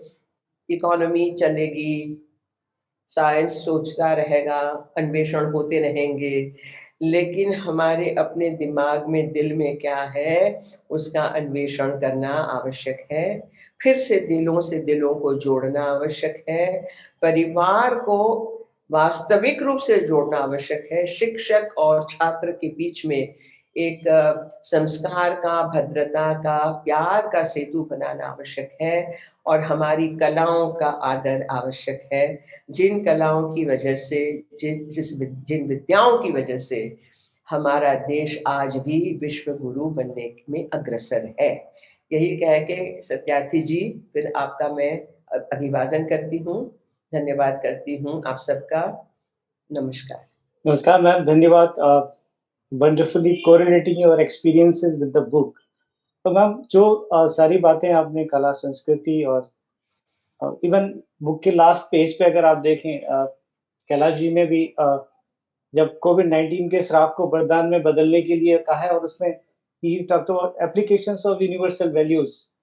तो बहुत ही आपने जो उसको बहुत ही महत्वपूर्ण चीज को यहाँ पर रखा। हम एक छोटी सी चीज मैं भी इसी के बारे में शेयर करना चाहूंगा। जो हम अपने नॉलेज सिस्टम की बात करते हैं, जो सर ने एप्लीकेशंस ऑफ यूनिवर्सल वैल्यूज की बात की है, हमारे पास नियर अबाउट 1 करोड़ के करीब हैंड रिटन एंशिएंट मैन्युस्क्रिप्ट्स हैं और ये मैन्युस्क्रिप्ट हैं हमारे एस्ट्रोनॉमी के ऊपर, एस्ट्रोलॉजी के ऊपर, अल्टरनेटिव मेडिकल साइंसेस के ऊपर, एंशिएंट आर्किटेक्चर सिस्टम के ऊपर। लेकिन एक चीज जो सर जो मेरा एक्सपीरियंस रहा है कि ये सारी मैन्युस्क्रिप्ट हमारी डिफरेंट स्क्रिप्ट्स में जो आम आदमी नहीं पढ़ सकता, उसको लिए कोई इंडोलॉजिस्ट या जो आदमी उस शारदा ब्राह्मी लिपि को समझता है वही पढ़ सकता है। तो प्रॉब्लम ये रहती है कि जो अल्टरनेटिव मेडिकल साइंस में मैन्युस्क्रिप्ट है, इंडोलॉजिस्ट मेडिकल साइंस नहीं समझता और जो हमारा मेडिकल प्रोफेशनल है उसको उसकी स्क्रिप्ट नहीं आती है। तो कहीं ना कहीं हम आज तक यही समझते रहे हैं कि ये मैन्युस्क्रिप्ट सिर्फ इंडोलॉजिस्ट या वही लोग पढ़ें जो स्क्रिप्ट या संस्कृत को जानते हैं। लेकिन कहीं ना कहीं इस मॉडर्न साइंस से हम कनेक्ट करने के लिए मेरा सजेशन है, जो मुझे लगता है कि कहीं ना कहीं हमें ये चाहे हमारे मेडिकल प्रोफेशनल्स हो या आर्किटेक्ट हो, उनको उस स्क्रिप्ट की नॉलेज या जानकारी देनी चाहिए जिससे वो डायरेक्ट पढ़ सकें और रेफरेंस के तौर पर उसको इस्तेमाल कर सकें। तो मैं अब इनवाइट करना चाहूंगा डॉक्टर सुधांशु त्रिवेदी जी। कैलाश सत्यार्थी जी, रमेश गौड़ जी, राम बहादुर राय जी दिख रहे हैं, अभी सोनल मान सिंह जी ने बोला, प्रभात जी और सभी उपस्थित गणमान्य महानुभावों।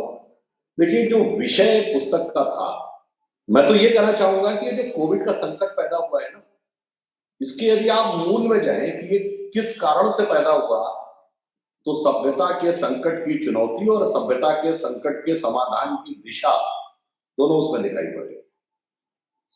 देखिए, अभी सोनल जी ने बहुत अच्छी बात कही, चूंकि स्वयं कलाकार है, कलाकार भाव प्रवण होता है और अक्सर आज का जो युग है वो बड़ा प्रयोजनवादी हो गया है, तार्किक, लॉजिक, मेरा क्या फायदा क्या, इसे प्रयोजनवाद कहते हैं।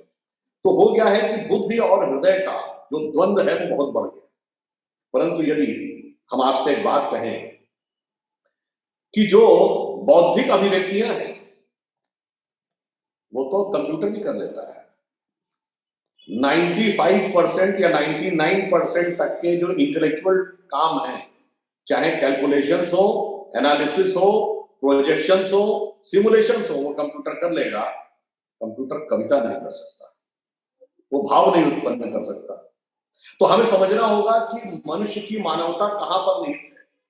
जो सहिष्णुता उदारता का विषय कैलाश जी ने अपनी पुस्तक में लिखा, अब मैं जो उस पर आता हूं, जो मैं कहना चाह रहा था, ये कोविड के इनिशिएशन के दो थ्योरी बताई जाती। एक वुहान की बैट मार्केट से निकला और दूसरा वो कॉन्स्पिरेसी थ्योरी है कि ये एक बायोलॉजिकल वेपन है। अब यदि हम थ्योरी नंबर 1 पे जाएं कि ये वुहान की बैट मार्केट से निकला, तो ये विचार कहां से आया? ये विचार आया वो आधुनिक सभ्यता की जो बातें हमारे युवा पीढ़ी के दिमाग में भरी गई हैं, कुछ नया करना है, कुछ एक्साइटिंग करना है, कुछ थ्रिलिंग करना है। अब बोर हो गए हैं, कुछ नई चीज ट्राई करते हैं। चले गए ना ट्राई करते करते, किसने कहा था चमगादड़ खाने चले जाओ? तो अगर ये सच है तो ये नया, थ्रिलिंग, एक्साइटिंग, बोरिंग हो गया है, कुछ जाके करते हैं, उसने आपको वहां तक पहुंचाया। हमारे यहाँ स्थापित परंपरा है, क्या भक्ष्य है और क्या अभक्ष्य है, क्या खाना है क्या नहीं खाना है, उसका एक विस्तृत विज्ञान है। जैसा भी आप कह रहे थे, आयुर्वेद हो, पाक शास्त्र हो, उसमें बड़ा एक विस्तृत विज्ञान है और वो स्थापित है। इसमें नया थ्रिलिंग एक्साइटिंग की बात ही नहीं है। अरे आप सोचिए, नेचर में जिस दिन नया थ्रिलिंग एक्साइटिंग धरती करने लगती है तो भूचाल आ जाता है। नया थ्रिलिंग एक्साइटिंग जिस दिन सूरज करने लगेगा उस दिन क्या हो जाएगा। इसलिए हमारे कार्यक्रम व्यवस्था का पालन करो। तो इसका अर्थ क्या हुआ कि सभ्यता की एक चुनौती उसमें से निकल रही है कि ज्यादा नए थ्रिलिंग एक्साइटिंग और बोरिंग के चक्कर में जाओगे तो अपने लिए नहीं, सभ्यता के लिए संकट पैदा कर। अब अगर थ्योरी नंबर 2 सही है कि एक बायोलॉजिकल वेपन है, तो आप ये समझ लीजिए कि हमारे यहाँ कहा गया विद्या ददाति विनयम विनयम ददाति पात्रताम। अगर बगैर पात्र और कुपात्र का विचार किए हुए विद्या दे दी गई, अर्थात सिर्फ बुद्धि की ही प्रधानता रही और भाव की प्रधानता नहीं रही, तो क्या होगा? हमारी सभ्यता में इसका उत्तर है। रावण अधिक बड़ा ज्ञानी था, अधिक बड़ा विद्वान था, परंतु वह सभ्यता के नाश का कारण था। और राम उसके मुकाबले कम ज्ञानी थे, परंतु वो सभ्यता का। अब एक और बात देखिए, किसी को हो सकता है अदरवाइज लगे, साइंस एंड टेक्नोलॉजी में अक्सर असुर ज्यादा आगे रहते, त्रिपुर असुरों ने बनाए थे। और हमारी प्राचीन कथाओं में है कि असुरों के गुरु शुक्राचार्य थे, उनके पास मृत संजीवनी विद्या थी, अर्थात मरे हुए व्यक्ति को जीवित करने इससे बड़ी टेक्नोलॉजी कुछ नहीं हो सकती। वो देवताओं गुरु के पास नहीं थी, परंतु फिर भी आसुरी सभ्यता के विनाश का कारण बनती है और दैवीय सभ्यता के उत्थान का कारण। तो मेरा ये कहने का तात्पर्य ये हुआ कि दोनों में से कोई भी कारण मान लीजिए, दोनों कारण संकेत दे रहे हैं सभ्यता के चुनौती के लिए। और दोनों का उत्तर क्या है? हमारे यहाँ क्या कहा गया है कि भाव अधिक महत्वपूर्ण होना चाहिए। किस भाव से आप शिक्षा ग्रहण कर रहे हैं, क्या शिक्षा ग्रहण कर रहे हैं, वो उतना महत्वपूर्ण नहीं है। फिर जैसा मैंने कहा, अगर सिर्फ बुद्धि है तो आप एक कंप्यूटर हो गए। अब कंप्यूटर एक इंजीनियर के हाथ में है तो कंस्ट्रक्टिव यूज है, और एक टेररिस्ट के हाथ में है तो डिस्ट्रक्टिव यूज है। तो उसका यूज पॉजिटिव है कि नेगेटिव है, ये तो तय करने वाला भाव है, यानी मन। इसीलिए हमारी सभ्यता में क्या कहा गया है? हमारे यहाँ वेदों में कहा गया, तन में मनः शिव संकल्प मस्तु, हमारा मन अच्छे संकल्प वाला। तो मैं सिर्फ इतना कह के बात को समाप्त करने का प्रयास करूंगा कि कोविड की चुनौती में मेरे मन में भाव आया कि इसके जो मूल कारण है, दोनों में से कोई भी कारण हो, वो हमारे लिए एक संकेत दे रहा है, यदि हमें अपनी सभ्यता को बचाना है तो यह भविष्य ऐसा होगा। और एक बात और मैं कह देना चाहता हूं, अक्सर ये भी एक थ्योरी दी जा रही है साइंटिस्ट और रेशनिस्ट के बीच में कि nature is taking it's corrective course, यानी प्रकृति अपने आप परिमार्जन या संशोधन कर। अब यहीं पर मैं एक बात कहूंगा, कुछ बातें ऐसी होती हैं जो कहा जाता है धार्मिक अंधविश्वास, परंतु मैं ये कहना चाहूंगा धार्मिक अंधविश्वास खतरनाक है, परंतु कुछ वैज्ञानिक अंधविश्वास भी होते हैं, वो भी कम खतरनाक नहीं। एक वैज्ञानिक अंधविश्वास है, 2-3 वैज्ञानिक अंधविश्वास है। नंबर 1, इस यूनिवर्स में जो कुछ भी है सिर्फ मटेरियल है। नंबर 2, जो भी मोशन है मटेरियल में वो सिर्फ मेटेरियलिस्टिक है, जो कुछ हमारा बायोलॉजिकल दिखाई पड़ रहा है ये सिर्फ सेलुलर माइक्रोबायोलॉजिकल केमिकल रिएक्शंस हैं। और नंबर 3, कि इस यूनिवर्स में सब कुछ क्योस है, उसमें कोई डिजाइन नहीं। अब मैं इसी पे आता हूं, अगर क्योस है और कोई डिजाइन नहीं है तो करेक्शन कहां से हो रहा है? करेक्शन तभी होता है जब उसके अंदर एक ज्यामिति होती है, उसके अंदर एक डिजाइन होता है, उसके अंदर एक समानता होती है। तो जहां एक संतुलन होता है, तो जहां पे संतुलन बिगड़ता है तो प्रकृति संतुलन को स्थापित करती है। इसीलिए हमारे कहा गया प्रकृति में एक लय है, और जिस दिन लय टूट जाती है उसे प्रलय कहते हैं। तो यह दर्शाता है कि यूनिवर्स भी जीवंत है, it is a conscious universe, इसीलिए वो करेक्टिव मेजर ले रहा है। तब तो वेस्ट के भी बहुत से ऐसे वैज्ञानिक हो गए जो इसकी बात कह रहे हैं। तो ये तीसरा मैं निष्कर्ष ये मानता हूं, ये जो सभ्यता ने आज तक हमारे दिमाग में यह बात बैठा के रखी है कि ये एक डेड यूनिवर्स में हम जी रहे हैं, यानी जिसमें चेतना नहीं है, ये जड़ है, ऐसा भी नहीं है, यह चेतन है। तो 3 निष्कर्ष मैं मानता हूं इसके। नंबर 1, बहुत थ्रिलिंग एक्साइटिंग में मत चलो, जो व्यवस्थाएं बताई हैं उसमें चलो।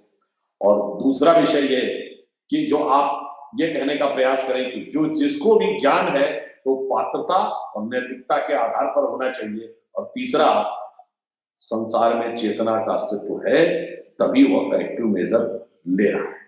तो यदि हम इन चीजों से कुछ सीख पाए तो 21वीं सदी जो हम कहते हैं कि एक नए सिरे की तरफ जाएगी, और 21वीं सदी यदि भारत की सदी होनी है तो जानते क्या होगा? हम ही ने तो चेतना कॉन्शियसनेस की इंजीनियरिंग दी थी ना।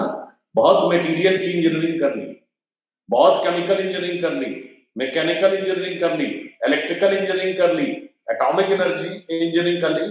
अब कॉन्शियस इंजीनियरिंग का वक्त आ रहा है, उसके लिए तैयार हो और अपनी आत्मिक चेतना के सकारात्मक उन्नयन की तरफ बढ़े। मुझे लगता है इस अंधेरी रात में एक शुभ संकेत है। एक पंक्ति कहकर समाप्त करूंगा कि मुझे जैसे ध्यान आता है, घना अंधेरा होता है, शोक की पिछली रजनी बीच, विलसता सुख का नवन प्रभात, एक पर्दा व झीना नील, छिपाए है जिसमें सुख गात। तो भविष्य के सुख के आधार इसमें छुपे होंगे यदि हम इसके सही निष्कर्ष निकालें। धन्यवाद। धन्यवाद सर, आपके बहुत ही महत्वपूर्ण मैसेज के लिए। बहुत ही ब्रीफ और बहुत ही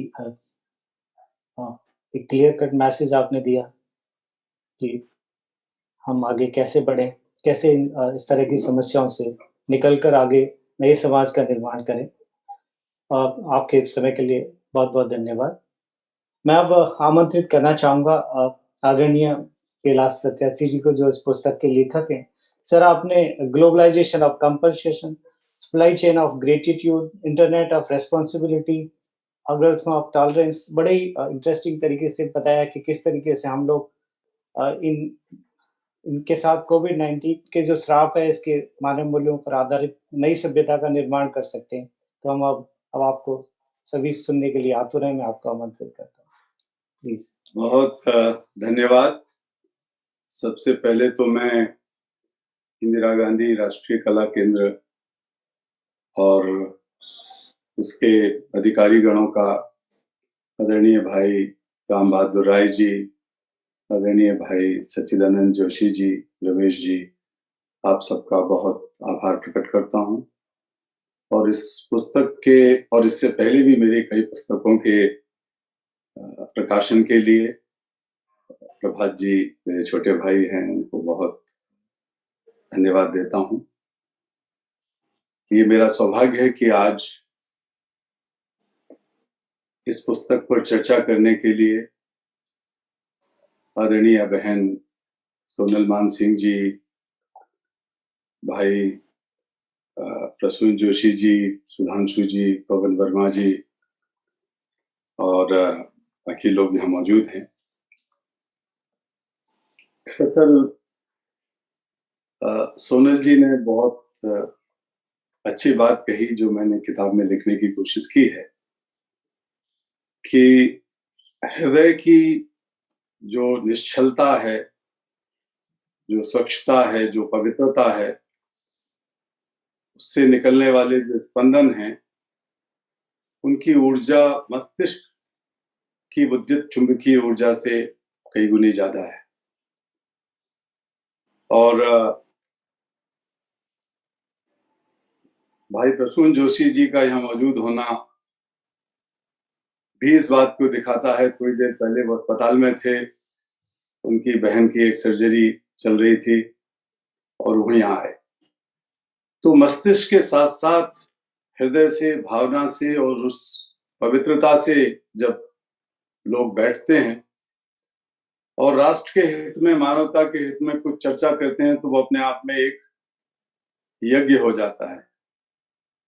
हमारे यहाँ ऋग्वेद का पहला मंत्र है, अग्निमीडे पुरोहितम यजस्व देव मृत्युजम।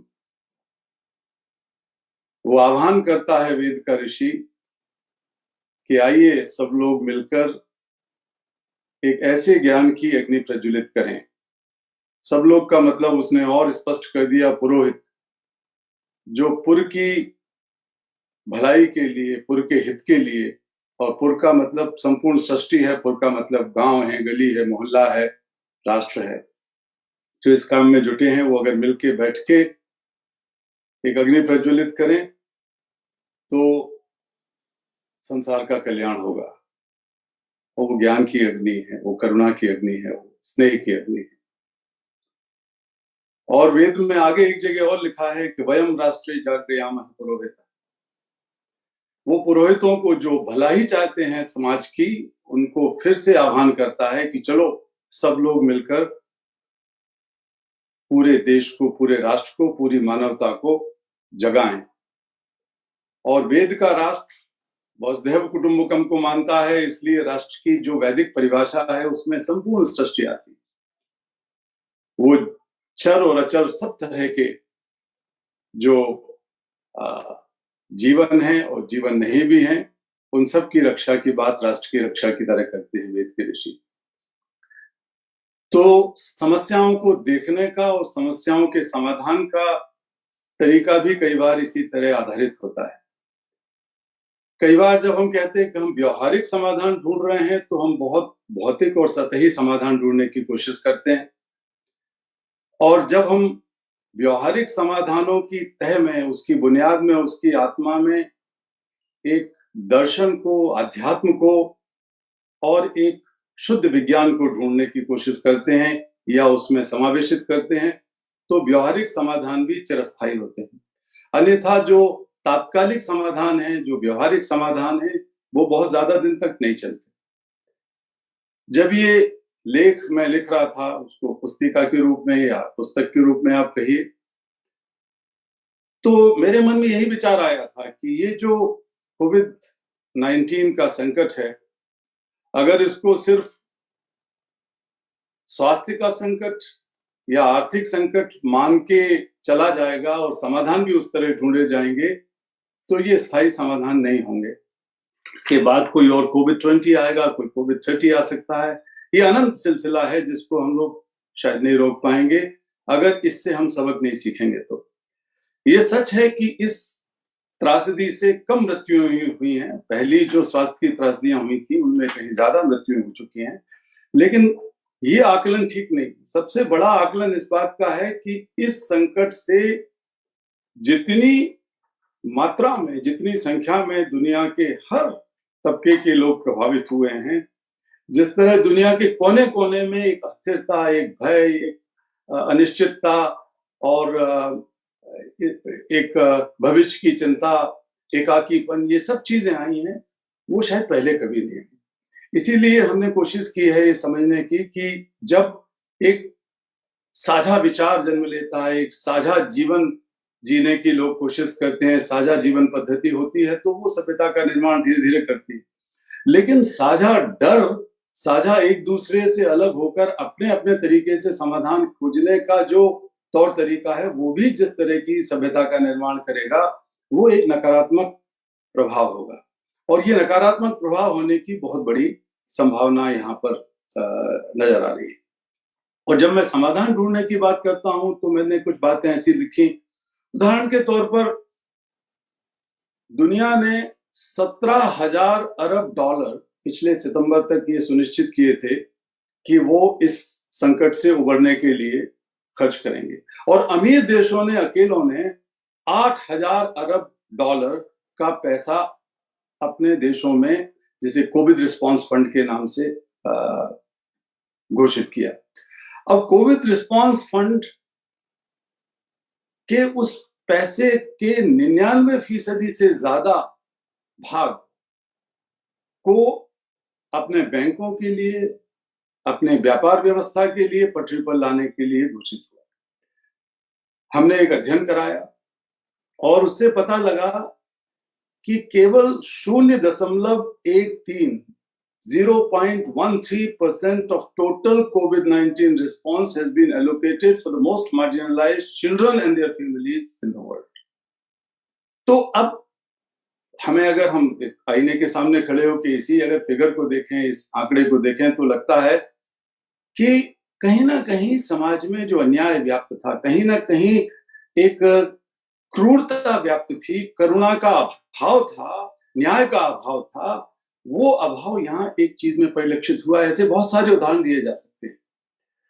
लेकिन जब हम लोग एक साझा संकट के दौर से गुजर रहे थे या अभी भी गुजर रहे हैं, तो बहुत संभावनाएं हैं कि हम लोग एक साझा तरीके से सोच के इसका समाधान भी ढूंढे। और ये समाधान व्यवहारिक होने के लिए हमने कुछ काम किया। मैंने व्यवहारिक तौर पर भी कुछ काम किया। मुझे लगा कि इस पूरी चर्चा में, इस पूरे डिस्कोर्स में बच्चों को कहीं ना कहीं पीछे रखा गया है। लोग सोचते थे, क्योंकि स्वास्थ्य का जब संकट की बात चली तो ये लगा कि जो बीमार लोग हैं, बूढ़े लोग हैं, जो पहले से किसी गंभीर बीमारी से ग्रसित हैं, उन पर ही इसका सबसे ज्यादा असर पड़ा। ये सच है कि सबसे ज्यादा मृत्यु में भी उसी तरह की 60 की उम्र से ऊपर के लोगों की हुई, या हृदय, शुगर वगैरह से जो लोग परेशान थे, इन रोगों से परेशान थे, उनकी मृत्यु ज्यादा हुई। तो वो ठीक है कि हम स्वास्थ्य की दृष्टि से, वैक्सीन की दृष्टि से प्राथमिकता उस वर्ग को देंगे क्योंकि वो सबसे ज्यादा प्रभावित था। लेकिन परोक्ष रूप से, अप्रत्यक्ष रूप से जो प्रभावित हुए, उसमें आप सोचिए कि दुनिया के करीब करीब 1 अरब 20 करोड़ बच्चे 6-7 महीने 8 महीने तक स्कूल नहीं गए।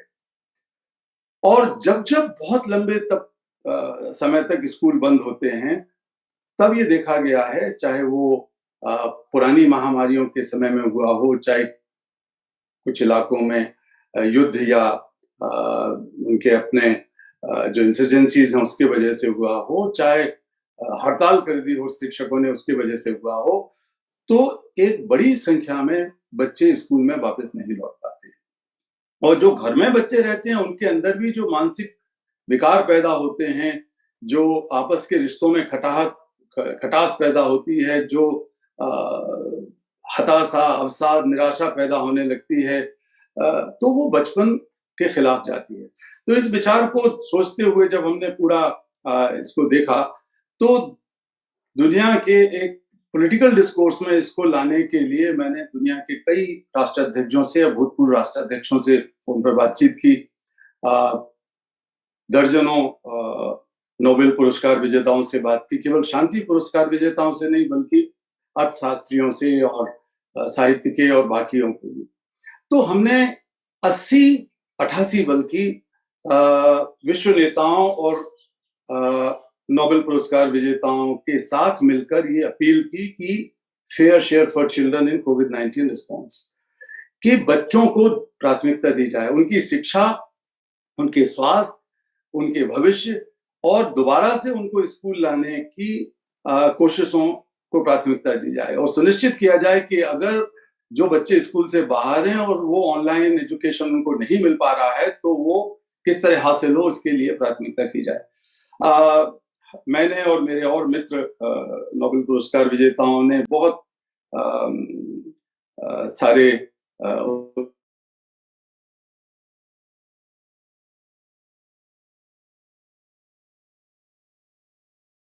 लीडर से मंत्री हैं भारत के, हर विभाग के मंत्री से बातचीत की, लगभग जो परोक्ष रूप से या प्रत्यक्ष रूप से बच्चों की शिक्षा, उनके स्वास्थ्य, उनके जीवन को प्रभावित करते हैं, और ये निवेदन किया कि इनको प्राथमिकता दी जाए। विदेशों में भी ये किया। तो पूरे देखते देखते संयुक्त राष्ट्र संघ के कई संस्थाओं के जो प्रमुख हैं, वो जो इंटर पार्लियामेंट्री यूनियन है, जो दुनिया भर के पार्लियामेंट्स हैं, उनके स्पीकर्स और उनके प्रेसिडेंट्स की जो साझा संस्था है, मंच है, उसके साथ मिलकर इस बात को आगे बढ़ाया कि हमने बच्चों को कैसे प्राथमिकता देनी है ताकि उनका बचपन बर्बाद ना हो। तो ये एक प्रक्रिया हमारे साथ साथ चलती रही। ये एक व्यवहारिक पक्ष था, लेकिन इसकी बुनियाद में फिर मैं वापस आता हूं कि एक ना एक दार्शनिक और आध्यात्मिक पक्ष भी था। और हर बार जब मुझसे लोग पूछते हैं कि आपकी एक्टिविज्म, जो आपका काम है, आपका आंदोलन है, आपकी संस्थाएं हैं, आपका संघर्ष है, उसके पीछे कौन सी बात है, तो मैं हमेशा कहता हूं कि मैं सोच नहीं पाता कि उसके पीछे कौन सी बात है, क्योंकि जब मैंने इंजीनियरिंग की पढ़ाई की और इसके बाद यूनिवर्सिटी में पढ़ाया और उस के दौरान भी कई आंदोलनों में भाग लिया। हमारे राम बहादुर राय जी को पता है कि किस तरह छात्रों ने जयप्रकाश नारायण जी के साथ मिलकर संपूर्ण क्रांति के साथ अपने आप को जोड़ा था।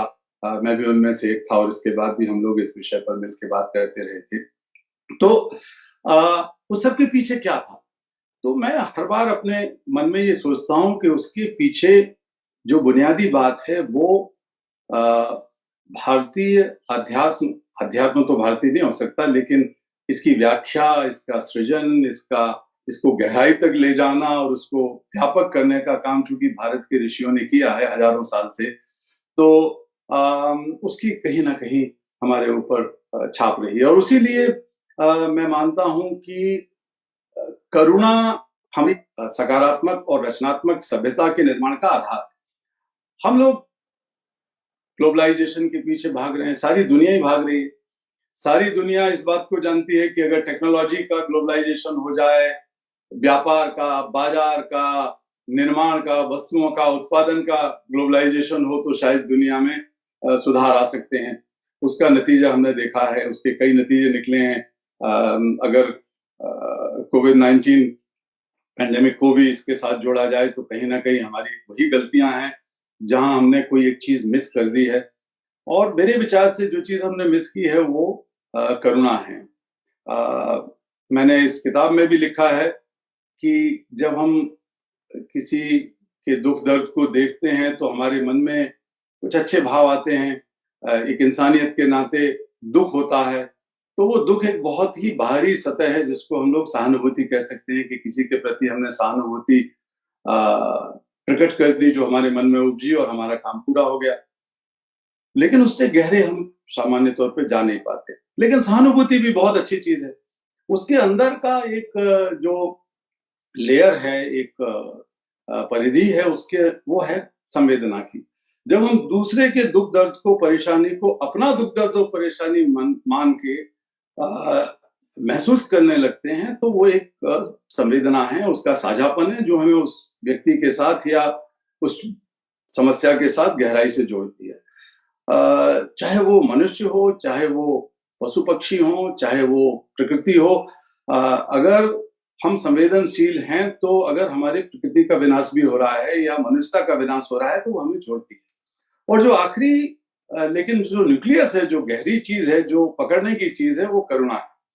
और करुणा इसलिए अलग है और उसमें एक गतिशीलता है, उसमें एक डायनामिज्म है। करुणा में एक इनिशिएटिव लेने का, इनोवेशन करने का एक मादा है, एक साहस है उसके अंदर, एक नेतृत्व करने की बात है उसमें। क्योंकि जब हम दूसरों की परेशानी को अपनी परेशानी की तरह महसूस करते हुए उसके निवारण की वही कोशिश करते हैं जो हम अपने परेशानी के निवारण की कोशिश करते हैं, अपने दर्द के निवारण की कोशिश करते हैं, तो वो भाव करुणा का भाव है जो हमें आगे बढ़ के समस्या का समाधान करने के लिए प्रेरित करता है। और वो जो करुणा की प्रेरणा है, मुझे लगता है कि वो एक ऐसी अग्नि है जो अगर हमारे अंदर प्रज्वलित होती है, हमारी अंतरात्मा में भीतर से निकलती है। मैं चेतना और करुणा की बात अभी विस्तार से नहीं करूंगा, लेकिन हमें चेतना है जो हमें आगे बढ़ाती है, लेकिन जो करुणा है जो हमें बेहतर बनाती है और आगे न केवल हमें निजी तौर पर बल्कि पूरे समाज को, पूरी दुनिया को बेहतर दुनिया बनाने की कोशिश करती है। तो करुणा के वैश्वीकरण की बात मैं लगातार करता आया हूं और करुणा के साथ साथ हम जहां बैठे हैं, आप लोगों से बातचीत कर रहे हैं, मैं तो सचमुच आप लोगों के प्रति कृतज्ञ हूँ, हृदय से कृतज्ञ हूँ। लेकिन जो लोग इसके पीछे से भी शामिल हैं, जिन्होंने किताब टाइप की, जिन्होंने छापी, वो सब कहीं ना कहीं इसमें शामिल हैं। मैं बोल पा रहा हूँ, मैंने सुबह खाना खाया है, तो मैं जिन्होंने खेत में काम किया, जिन्होंने यहाँ तक खाना पहुंचाया, जो कपड़े मैंने पहन रखे, उस सबके प्रति मेरे मन में कृतज्ञता का भाव अगर बना रहता है, या राजनीति में करुणा हो, आर्थिकी में कृतज्ञता हो, आर्थिकी में करुणा हो। मैं अभी पवन वर्मा जी ने कहा कि दूसरी किताब लिखूं, तो मैंने इशारा किया इसमें कि compassionate corporate, compassionate politics, compassionate religious institutions, compassionate economies. तो कंपैशन जो ऐसी चीज है, जब आप दूसरों के साथ इतनी गहराई से जाके जुड़ते हैं और उनका समाधान ढूंढते हैं, तो वो समाधान ढूंढने का करुणात्मक तरीका, करुणामय तरीका राजनीति में, समाज में, आर्थिकी में, हर क्षेत्र में आना चाहिए, आ सकता है। वही शायद हमारी समस्या का स्थायी समाधान है। कृतज्ञता उसके साथ जुड़ा हुआ विषय है। सप्लाई चेन हमारी चीजों की होती है कि कहाँ से चीज बनी, कहाँ गई, किसने कहाँ इस्तेमाल की, किसने खरीदी, किसने बेची। लेकिन वो सप्लाई चेन एक बड़ी भौतिक मटेरियलिस्टिक सप्लाई चेन है। अगर सप्लाई चेन ऑफ ग्रेटिट्यूड हम पैदा करते हैं तो हम एक बेहतर समाज बनाते हैं।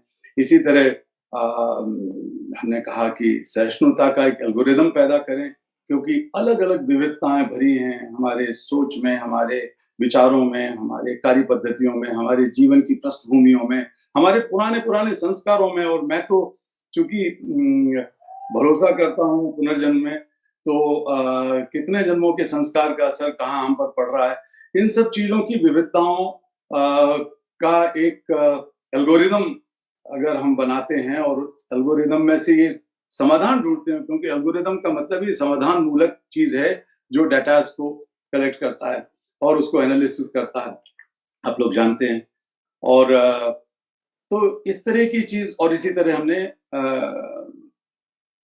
उत्तरदायित्व की बात कही कि अगर दुनिया में अब भी हम उत्तरदायित्व नहीं सीखेंगे एक दूसरे के प्रति, तो जिस सस्टेनेबल डेवलपमेंट की बात की जाती है, कही जा रही है, जब हम विश्व शांति की बातें करते हैं और दूसरी बेहतर दुनिया बनाने की बात करते हैं, तो एक कहीं ना कहीं हमें उसका ताना बाना सुनना पड़ेगा। इंटरनेट ऑफ थिंग्स हमने बना ली हैं कि हम सोच के या कहीं से किसी भी चीज को प्रभावित और नियंत्रित कर पाते हैं एक भौतिक जगत में, एक डाटा के जगत में, लेकिन क्या हम भीतर से एक दूसरे के प्रति उत्तरदायित्व का बोध रखते हैं?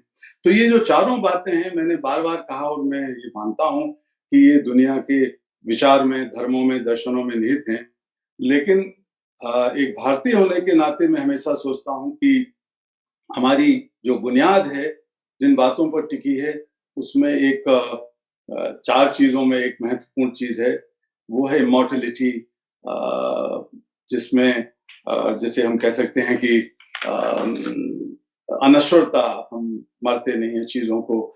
आज जो हो रहा है वो क्षणिक है, लेकिन हम उसका समाधान अगर आज से ढूंढेंगे तो एक सकारात्मक और एक रचनात्मक उपाय ढूंढ पाएंगे। तो एक इन्फिनिटी दूसरी चीज है, असीमितता। तो हम अपने आप को सीमाओं में न बांधें और जो हमारे दर्शन में असीमितता का बोध है उसको देखें। निरंतरता जो एक है, कंसिस्टेंसी है, कंटिन्यूटी है, गतिशीलता है, वो हमारे दर्शन का एक बहुत बड़ा बुनियादी एक तत्व है। और समग्रता की हम चीजों को टोटलिटी में देखें। अगर हम बच्चों का काम कर रहे हैं, child labour, child slavery, child trafficking की बात कर रहे हैं, काम कर रहे हैं, तो वो से तोड़ तोड़ के नहीं देखा जा सकता, आइसोलेशन में नहीं देखा जा सकता। और तो समग्रता भी हमने यही से सीखी है। तो समाधान भी समग्रता मूलक हो, समाधान भी निरंतर चलने वाली प्रक्रिया हो, समाधान भी अनश्वरता की तरफ हमें ले जाएं, और समाधान भी हमें सीमा में बांध के ना रखें, असीमित बनाएं। तो कोविड-19 के बाद जो सभ्यता का संकट है, उसके समाधानों को हम उसी नजरिए से अगर करेंगे, करने की कोशिश करेंगे, तो सबकी भलाई इसमें निहित है। मैं कोई उपदेशक नहीं हूँ, ना मैं कोई नेता हूँ, सही मायनों में तो मैं लेखक भी नहीं हूँ। मैंने कई किताबें लिख दी, लेकिन पहले दूसरे विषयों पे लिखता था, लेकिन इस बार बैठे बैठे जब ये सब काम कर रहे थे तो ये लिखा, इससे सीखने का मुझे मौका मिला। आप लोग जो यहाँ आके कुछ बोले हैं, वो भी मेरे लिए बहुत एक वरदान है, सीखना है मेरे लिए। और आगे मैं जरूर कोशिश करूंगा कि निराशा से आशा की तरफ बढ़ने का जो हमारा प्रयास होना चाहिए, जैसे हम कहते हैं हमेशा, जो मैंने अपने नोबेल एक्सेप्टेंस स्पीच के बाद भी आखिरी में यही कहा कि असतो मां सद्गमय मृत्योर्मा अमृतम गमय तो तमसो मां ज्योतिर्गमय। तो वो अंधेरे से उजाले की तरफ बढ़ने का संदेश हमारे ऋषियों ने हजारों सालों से दिया था। तो इस अंधेरे से भी हम उजाले की तरफ बढ़ेंगे। और भारत भले ही 100 समस्याओं की धरती हो, लेकिन ये 1 अरब समाधानों की भी माँ है, मातृभूमि है। मैं आप सबको प्रणाम करता हूँ। धन्यवाद sir, thank you sir, so inspiring. I'm a great admirer. Sir आपको सुना इतना अच्छा लगता है। इवन पुस्तक सर पढ़ते हुए जो 6 महीने 8 महीने में हम लोगों ने देखा है, वो कहीं ना कहीं हर जगह से हमने इसको कोरिलेट कर पा रहे हैं। मैं आपको एक छोटा सा एग्जांपल देखूंगा। आपने कहीं पर जिक्र किया कि इस समस्या के बाद बहुत सारे बच्चे स्कूल वापस नहीं आएंगे, और अभी कुछ 2-3 दिन पहले ही शायद दिल्ली न्यूज़पेपर में एक न्यूज आई थी, 1 लाख से ज्यादा बच्चे जो दिल्ली गवर्नमेंट के स्कूल्स में पढ़ते हैं वो मिसिंग है, उनका वो वापस नहीं आए लौट के। तो बहुत बहुत धन्यवाद सर। आप इसी तरीके से आप हमें इंस्पायर करते रहिए, मोटिवेट करते रहिए। आज की जनरेशन आपको बहुत एक आइडियल मानती है और आपको फॉलो करती है, और मुझे पूरा विश्वास है कि इस तरह की और भी बहुत सारी किताबें और मार्गदर्शन आप हमारा करते रहेंगे। Thank you sir. So now I would like to request, मैं इनवाइट करना चाहूंगा हमारे आदरणीय इंदिरा गांधी राष्ट्रीय कला केंद्र न्यास के अध्यक्ष परम सिद्ध आदरणीय श्री राम बहादुर राय जी को उनका अध्यक्षीय उद्बोधन के लिए। इस पुस्तक चर्चा में उपस्थित सभी महानुभावों को मेरा नमस्कार। कोविड-19 सभ्यता का संकट और समाधान, इस पुस्तक पर मुझसे पहले विद्वान लोगों ने बोला, मैंने सुना, और कैलाश सत्यार्थी जी ने अंत में जो समापन किया वह सब हमें कुछ सीखने, सोचने की प्रेरणा देता है। इस पुस्तक को पढ़ते हुए मैंने अनुभव किया कि कैलाश सत्यार्थी जी किसी शास्त्र को तोता रटंत शैली में दोहरा नहीं रहे हैं। ये इस पुस्तक को रोचक और समझ बढ़ाने की विशेषता देती है। हाँ, इस पुस्तक से कोई प्रयास करे तो नई सभ्यता का नया शास्त्र जरूर बन सकता है। सभ्यता का जो शास्त्र बनेगा उसे हम सभ्यता का शास्त्र कहेंगे या संस्कृति का शास्त्र कहेंगे, इस पर हमको जरूर विचार करना चाहिए, क्योंकि कई बार ऐसा लगता है कि हम जिसे सभ्यता कहते हैं, दरअसल वो मूल में, चरित्र में सभ्यता नहीं है, वो संस्कृति है। और कैलाश सत्यार्थी जी ने भी जिन बातों का उल्लेख किया अपने व्याख्यान में, उसमें भी वो संस्कृति के तत्व थे। ये पुस्तक अपने आप में मौलिक पुस्तक है। मौलिक इस अर्थ में भी है कि जब कोविड का प्रकोप पिछले मार्च में, यानी पिछले साल के मार्च में सब हमने महसूस करना शुरू किया, तो आप सबको याद होगा कि रोज फोन से या और माध्यमों से हमको अनेक तरह की षड्यंत्र कथाएं सुनने को मिलती थी। आज भी आपको ऐसे बहुत लोग मिल जाएंगे जो ये कहते हुए पाए जाएंगे और कहते हुए पाए जाते हैं कि ये दवा कंपनियों का खेल है, ये कोई कोविड नहीं है। अब ये जो लोग कहते हैं और मानते हैं, वह और कुछ नहीं है, एक कॉन्स्पिरेसी थ्योरी की अभिव्यक्ति है। लेकिन इस पुस्तक की सबसे बड़ी विशेषता मैं ये मानता हूँ कि षड्यंत्र कथाओं से दूर जाकर, बहुत दूर जाकर, और इस पुस्तक ने कुछ मौलिक बातें की है। ये तो बहुतों ने लिखा है कि कोविड-19 जब भी समाप्त होगा या वो समाप्त होने की तरफ बढ़ रहा है तो दुनिया बदल जाएगी। कोविड से पहले की दुनिया जो भी थी वो नहीं रहेगी, कोविड के बाद नई दुनिया बनेगी।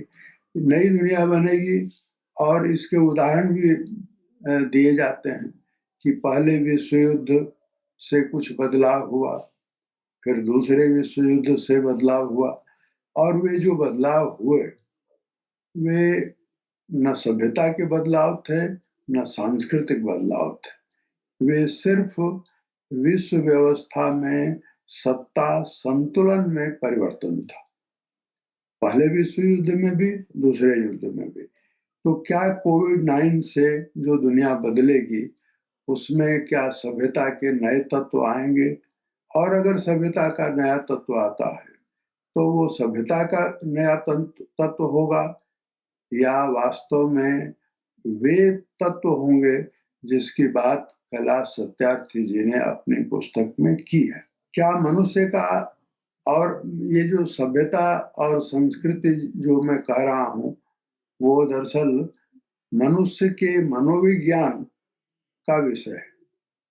मनुष्य का अगर मनोविज्ञान बदलता है तो सभ्यता तो दिखने वाली चीज होती है। मैं कई बार उदाहरण के तौर पर भी कहता हूँ कि मेट्रो स्टेशन सभ्यता का एक प्रमाण है या सभ्यता का एक उदाहरण है, लेकिन मेट्रो में जो लोग चलते हैं, आपस में व्यवहार कैसा करते हैं, यह संस्कृति है। इसलिए मनोविज्ञान अगर बदलेगा तब सभ्यता और संस्कृति में एक लय होगा, जिसकी बात कैलाश सत्यार्थी जी ने भी की। वो नई सभ्यता बनाने में फिर कौन लगेगा, इसको कौन जानता है? ये प्रश्न है और इस प्रश्न पर विचार करने की भी जरूरत है। ये सच है कि भारत आज नेतृत्व की भूमिका में आ रहा है और इसके कई प्रमाण मिल जाएंगे। कनाडा का प्रधानमंत्री दूसरे सवालों पर तो भारत की आलोचना करता है और उन लोगों का समर्थन करता है जो हमारे यहाँ आंदोलन कर रहे हैं, लेकिन वही व्यक्ति भारत के प्रधानमंत्री से कहता है कि नहीं, हमें कुछ दवाएं दे दीजिए। तो ये जो लक्षण है और इस तरह के तमाम उदाहरण हैं इस दौरान जो ये बताते हैं कि भारत नेतृत्व की भूमिका में आ रहा है। और इसका एक प्रमाण ये पुस्तक भी देती है, धन की समृद्धि। ये पुस्तक भारत के नेतृत्वकारी भूमिका का भी एक प्रमाण है और इस रूप में इस पुस्तक के लेखक कैलाश सत्यार्थी जी को मैं बधाई देता हूँ। कैलाश तो इनका नाम है, सत्यार्थी इन्होंने जोड़ा है। गांधी जी ने सत्य के साथ प्रयोग किए, तो कुछ लोग जो गांधी जी के आलोचक हैं वे कहते हैं कि उन्होंने सत्य का प्रयोग नहीं किया, सत्य के साथ प्रयोग किया। कैलाश सत्यार्थी की विशेषता यह है कि ये सत्य के अर्थी हैं, यानी सत्य के खोजी हैं और सत्य की खोज इस पुस्तक में दिखाई पड़ती है। इसीलिए धन की समृद्धि ज्यादा दिन नहीं टिकती है। इस पुस्तक को अगर पढ़ते हुए हम उसके गहरे अर्थों में जाएं तो ये बात सामने आती है कि धन की जो अमीरी होती है वो बहुत दिन तक नहीं टिकती। अमीरी तो विचार की जो होती है वही समयातीत होती है और इस पुस्तक में विचार की अमीरी के सूत्र हैं, अनेक सूत्र हैं। उसे हम पहचाने, जाने, समझें, लोगों को समझाएं तो इस पुस्तक की सार्थकता है और इस आयोजन की भी सार्थकता है। कोविड-19 को मैं विपदा मानता हूं और शायद इस बात से कोई भी असहमत नहीं होगा। जो षड्यंत्र की कथा के विश्वासी हैं वे भी मानेंगे कि ये हम एक विपदा के काल से, विपदा के दौर से गुजर रहे हैं। अब जब कोई विपदा आती है तो उससे दो तरह की प्रतिक्रिया पैदा होती है। किसी विपदा में आपके अंदर, हमारे अंदर कैसी प्रतिक्रिया पैदा होती है, इसी से विचार की अमीरी और गरीबी भी नापी जा सकती है। जो संकट से डर जाता है, जो सदमे में आ जाता है, उसके अंदर जब विपदा के समय क्रोध पैदा होता है और वो फिर विनाश को जन्म देता है। संकट का समाधान खोजने पर अगर मन को लगाए तो उससे करुणा पैदा होती है। हम जानते हैं कि करुणा क्रोध का ही रूपांतरण है। क्रोध से मुक्ति जो पाले वो करुणा की तरफ लौटता है और अगर उसमें वो डूबता जाए तो फिर वासना में चला जाता है। ये पुस्तक इस लेखक ने करुणा की कुंजी हमारे हाथ में दी है और हमने ये देखा भी है। अब करीब करीब 1 साल हो रहा है। शुरू के जो 2-4 महीने थे कोविड के, उस दौरान मैं बैठे बैठे अपने घर पर ही जो सूचनाएं मिलती थी, जो जानकारी मिलती थी जगह जगह से, तो मेरा मोटा अनुमान था कि 2 करोड़ लोग शहरों से गांव की तरफ गए और मेरा अनुमान सच निकला। क्योंकि भारत सरकार ने भी जो आंकड़े पार्लियामेंट को दिए उसमें 2 करोड़ के लोग करके करीब लोग जो है वो गांव की तरफ गए हैं। इसका अभी अध्ययन होना बाकी है कि जो 2 करोड़ लोग शहरों से गांव की तरफ गए, उनके प्रति रास्ते में या उनके गांव में या उनके आसपास में किस तरह का बर्ताव हुआ। अगर उसकी कोई कहानी इकट्ठी करे तो पाएगा कि तमाम बाधाओं, तमाम भय के बावजूद लोगों को मदद पहुंचाने का कार्य बड़े पैमाने पर लोगों ने स्वयं किया, स्वतः किया। सरकार ने कुछ किया होगा, सरकार का ये फर्ज भी है, लेकिन लोग, समाज स्वयं उठ करके और उन लोगों की मदद में आया, उसकी अनेक किस्से हैं। और वही दरअसल हमारी करुणा की संस्कृति है, जिसको कि इस पुस्तक में बताने की भी कोशिश की गई है। 4 बातें जो कैलाश सत्यार्थी जी ने की है, मैं उनको सुझाव दूंगा कि उसमें 5वां भी जोड़ें, बल्कि उसको पहला करें। वो है भावना की शुद्धि। भावना की जब शुद्धि से हम शुरू करेंगे, तब वो जो 4 लक्ष्य, 4 माध्यम जिसकी चर्चा कैलाश सत्यार्थी जी ने इस पुस्तक में की है, वह हमें प्राप्त हो सकेगी। इस पुस्तक के 2 हिस्से हैं, लेकिन इस पुस्तक को जब आप पेज नंबर 57 से शुरू करते हैं तो वो समाधान का हिस्सा है, और उसमें एक जगह दूसरे हिस्से में अपना स्वयं का एक पुराना किस्सा कैलाश जी ने इस पुस्तक में लिखा है, और वो मन को छूता है।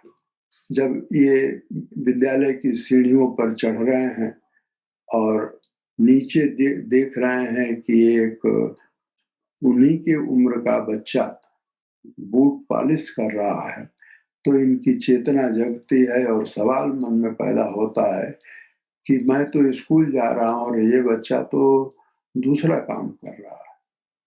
यहाँ से जिस कैलाश सत्यार्थी का जन्म होता है, वो उनका पुनर्जन्म है, और वो इस पुस्तक में भी प्रकट हो रहा है। इसलिए मैं ये कहूँगा कि कोविड अमावस की रात है, परंतु यह पुस्तक हमको पूर्णिमा के चांद का आश्वासन देती है, और यही है भारतीय संस्कृति की का अमीरीपन। और मैं इन्हीं शब्दों के साथ पुनः बधाई देते हुए अपनी बात पूरी करता हूँ। धन्यवाद सर, आपके बहुत ही महत्वपूर्ण समापन वक्तव्य के लिए। अभी के मार्गदर्शन में आप और हमारे जो सदस्य सचिव हैं डॉक्टर सच्चिदानंद जोशी के मार्गदर्शन में इस तरह के हम कार्यक्रम आयोजित करते रहे हैं। मैं आगे वोट ऑफ थैंक्स के लिए बुलाने से पहले मैं दर्शकों जो भी हमारे साथ जुड़े हुए हैं सबको बताना चाहूँगा, ये पुस्तक कोविड-19 सभ्यता का संकट एवं समाधान प्रभात प्रकाशन द्वारा प्रकाशित पुस्तक है, और इसकी कॉस्ट 250 रुपीज़ है। आपको मार्केट में अवेलेबल है, आप खरीद सकते हैं। और मैंने जो पढ़ा है बहुत ही मुझे तो दिल को छूने वाली पुस्तक है, आप भी बहुत पसंद करेंगे, आप इसको जरूर पढ़िए। मेरा सजेशन है कि हर इंसान को ये पुस्तक पढ़नी चाहिए। इन्हीं शब्दों के साथ मैं धन्यवाद करना चाहूँगा पुस्तक के लिए आदित्य श्री सत्यार्थी जी को, जो उन्होंने हमें अवसर दिया इस पुस्तक से परिचर्चा का आयोजन करने के लिए, और सभी अतिथिगणों को, हमारे अध्यक्ष महोदय को, डॉक्टर सच्चिदानंद जोशी सदस्य सचिव को, कि आप सबके सहयोग से आज इस परिचर्चा का हमने कार्यक्रम आयोजित किया। अब इन्हीं शब्दों के साथ मैं इस पुस्तक के प्रकाशक श्री प्रभात कुमार जी को इन्वाइट करूंगा। प्रभात जी, आप तो हमारे सदस्य की तरह हैं, परिवार के, तो जैसे हम अक्सर इस तरह के प्रोग्राम में आपके साथ रखते हैं, और ये बहुत अच्छा लगा आप हमारे साथ, और कृपया अपना धन्यवाद प्रस्ताव। धन्यवाद रमेश जी। सचमुच प्रभात प्रकाशन का गौरव है यह पुस्तक प्रकाशित करने का और आज इस परिचर्चा की सहभागिता करने का। मैं सबसे पहले आदरणीय कैलाश सत्यार्थी जी का हार्दिक आभार व्यक्त करता हूं कि उन्होंने अवसर दिया यह पुस्तक प्रकाशित करने का। कोविड-19 के कारण उत्पन्न हुई भयावह स्थितियों से हम सब भली भांति परिचित हैं। कोई जीवन का क्षेत्र ऐसा नहीं बचा जिस पर कोरोना ने अपना असर न छोड़ा हो। इन परिस्थितियों में चिंतन मनन अध्ययन करके समाज को जागृत करने, झकझोरने और कर्तव्य बोध से परिचित कराने के लिए भारत के गौरव आदरणीय कैलाश सत्यार्थी जी ने इस पुस्तक का सृजन किया। वे नोबेल सम्मान से विभूषित हैं। ये हम सब के लिए गौरव और गर्व का विषय है। और आज इस परिचर्चा में ऐसे महानुभाव जुड़े हैं, उन सब ने इस पुस्तक के गौरव को और बढ़ा दिया। आदरणीय सत्यार्थी जी का चिंतन इस पुस्तक के रूप में लोगों के सामने आया। उन्होंने मानव जाति के समक्ष इस विभीषिका का बहुत सूक्ष्म अध्ययन किया और अपने चिंतन से इसके सामाजिक संकटों और उनके समाधान का पथ प्रशस्त किया है। जैसे अभी आदरणीय राम बहादुर राय जी ने कहा कि कोरोना एक अमावस्या है और यह पुस्तक उस आने वाले सुबह की एक प्रकाश ज्योति है। आदरणीय सत्यार्थी जी के सामाजिक कामों से, उनके सरोकारों से हम सब भली भांति परिचित हैं। मैं उनके प्रति कृतज्ञता ज्ञापित करता हूँ। वो इस प्रकार से निरंतर सामाजिक बोध से जागृत पुस्तकें लिखते रहें और समाज का प्रबोधन करते रहें। मैं अनुग्रहित हूँ उनके आने के लिए। सुप्रसिद्ध संपादक इंदिरा गांधी राष्ट्रीय कला केंद्र के अध्यक्ष, हमारे अभिभावक आदरणीय राम बहादुर राय जी का इस परिचर्चा में उपस्थित होना हमारे लिए गौरव की बात है। उनके सतत प्रोत्साहन से यह केंद्र गतिमान हो गया है और साहित्यिक सांस्कृतिक गतिविधियों का एक जीवंत केंद्र बन गया है। मैं उनके प्रति भी अपना आभार व्यक्त करता हूँ। पद्म विभूषण प्रसिद्ध कलाधर्मी आदरणीय डॉक्टर सोनल मान जी के सामाजिक सरोकारों से आज हमारा परिचय हुआ। उन्होंने व्यथा बताई, अपनी कलाकारों की व्यथा बताई। तो इस संक्रमण काल से हम सब निकल जाएंगे, उबर जाएंगे, ऐसे हम आशा करते हैं। सुप्रसिद्ध लेखक एवं राजनयिक डॉक्टर पवन वर्मा अपने लेखन और चिंतन से समाज को नए नए विषयों से परिचित कराते हैं। समाज निर्मिति और मूल्यों को स्थापित करने की आवश्यकता है, इस पर उन्होंने बल दिया। मैं उनके प्रति भी आभार व्यक्त करता हूँ। सुप्रसिद्ध कवि, गीतकार, मीडिया धर्मी श्री प्रसून जोशी अपनी रचनाओं से उन विषयों को स्पर्श करते हैं जो आदरणीय कैलाश सत्यार्थी जी ने इस विषय में उठाए हैं। करुणा, संवेदना, पारस्परिकता, मैं उनके प्रति भी आभार व्यक्त करता हूँ। उन्होंने बहुत सुंदर कहा, सुनो कुछ देर ठहर कर सुनो, बुनो एक जीवन फिर से बुनो। ये फिर से जीवन बुनने का जो दर्शन है वो आदरणीय सत्यार्थी जी ने अपनी पुस्तक में बखूबी प्रस्तुत किया है। राज्यसभा सांसद डॉक्टर सुधांशु त्रिवेदी प्रखर चिंतक हैं और अनेक विषयों के अच्छे जानकार भी। उनकी तर्कसंगत बातें किसी भी विषय को स्पष्टता देने के लिए पर्याप्त हैं। वे आए, मैं उनका भी आभार व्यक्त करता हूँ। नेहरू केंद्र लंदन के निदेशक और हिंदी अंग्रेजी दोनों भाषाओं में विख्यात लेखक श्री अमित त्रिपाठी ने अपने लेखन से एक नया पाठक वर्ग सृजित किया है, निर्मित किया है। कला संस्कृति के प्रति उनका अनुराग हम भली भांति जानते हैं। वे इस परिचर्चा से जुड़े, मैं उनके प्रति भी अपना आभार व्यक्त करता हूँ। इंदिरा गांधी राष्ट्रीय कला केंद्र के सदस्य सचिव डॉक्टर सचिदानंद जोशी एक लेखक, शिक्षाविद और नीतिज्ञ हैं और इस विमर्श का विषय प्रवेश इतने सुंदर ढंग से उन्होंने किया, मैं उनके प्रति आभार व्यक्त करता हूँ। इंदिरा गांधी राष्ट्रीय कला केंद्र के डीन एवं विभागाध्यक्ष कला निधि प्रोफेसर रमेश गौर जी का भी हार्दिक आभार कि उन्होंने बड़ी कुशलता से इस पूरी परिचर्चा का परिचालन किया। ये परिचर्चा आप सब सभी पाठकों और समाज धर्मियों के इससे जुड़ने से सफल हुई है। मैं आपके प्रति हार्दिक आभार व्यक्त करता हूँ। वर्चुअल माध्यम से जुड़े पूरे देश से और विश्व भर से जो लोग जुड़े हैं उनके प्रति मेरा हार्दिक आभार। इंदिरा गांधी राष्ट्रीय कला केंद्र की पूरी टीम तथा कैलाश सत्यार्थी चिल्ड्रन फाउंडेशन के उत्साही कार्यकर्ताओं का विशेष आभार, जिनकी सक्रियता के कारण यह परिचर्चा सफल हुई।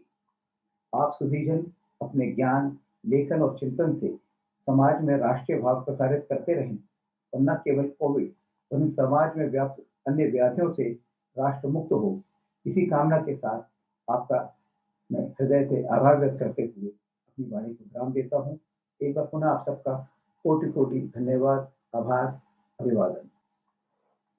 धन्यवाद प्रभात जी। सबसे पहले तो इस पुस्तक के पब्लिकेशन के लिए और इस धन्यवाद प्रस्ताव के लिए आप सभी अतिथियों से अनुमति लेकर मैं इस कार्यक्रम की क्लोज करने की घोषणा करता हूँ। नमस्कार।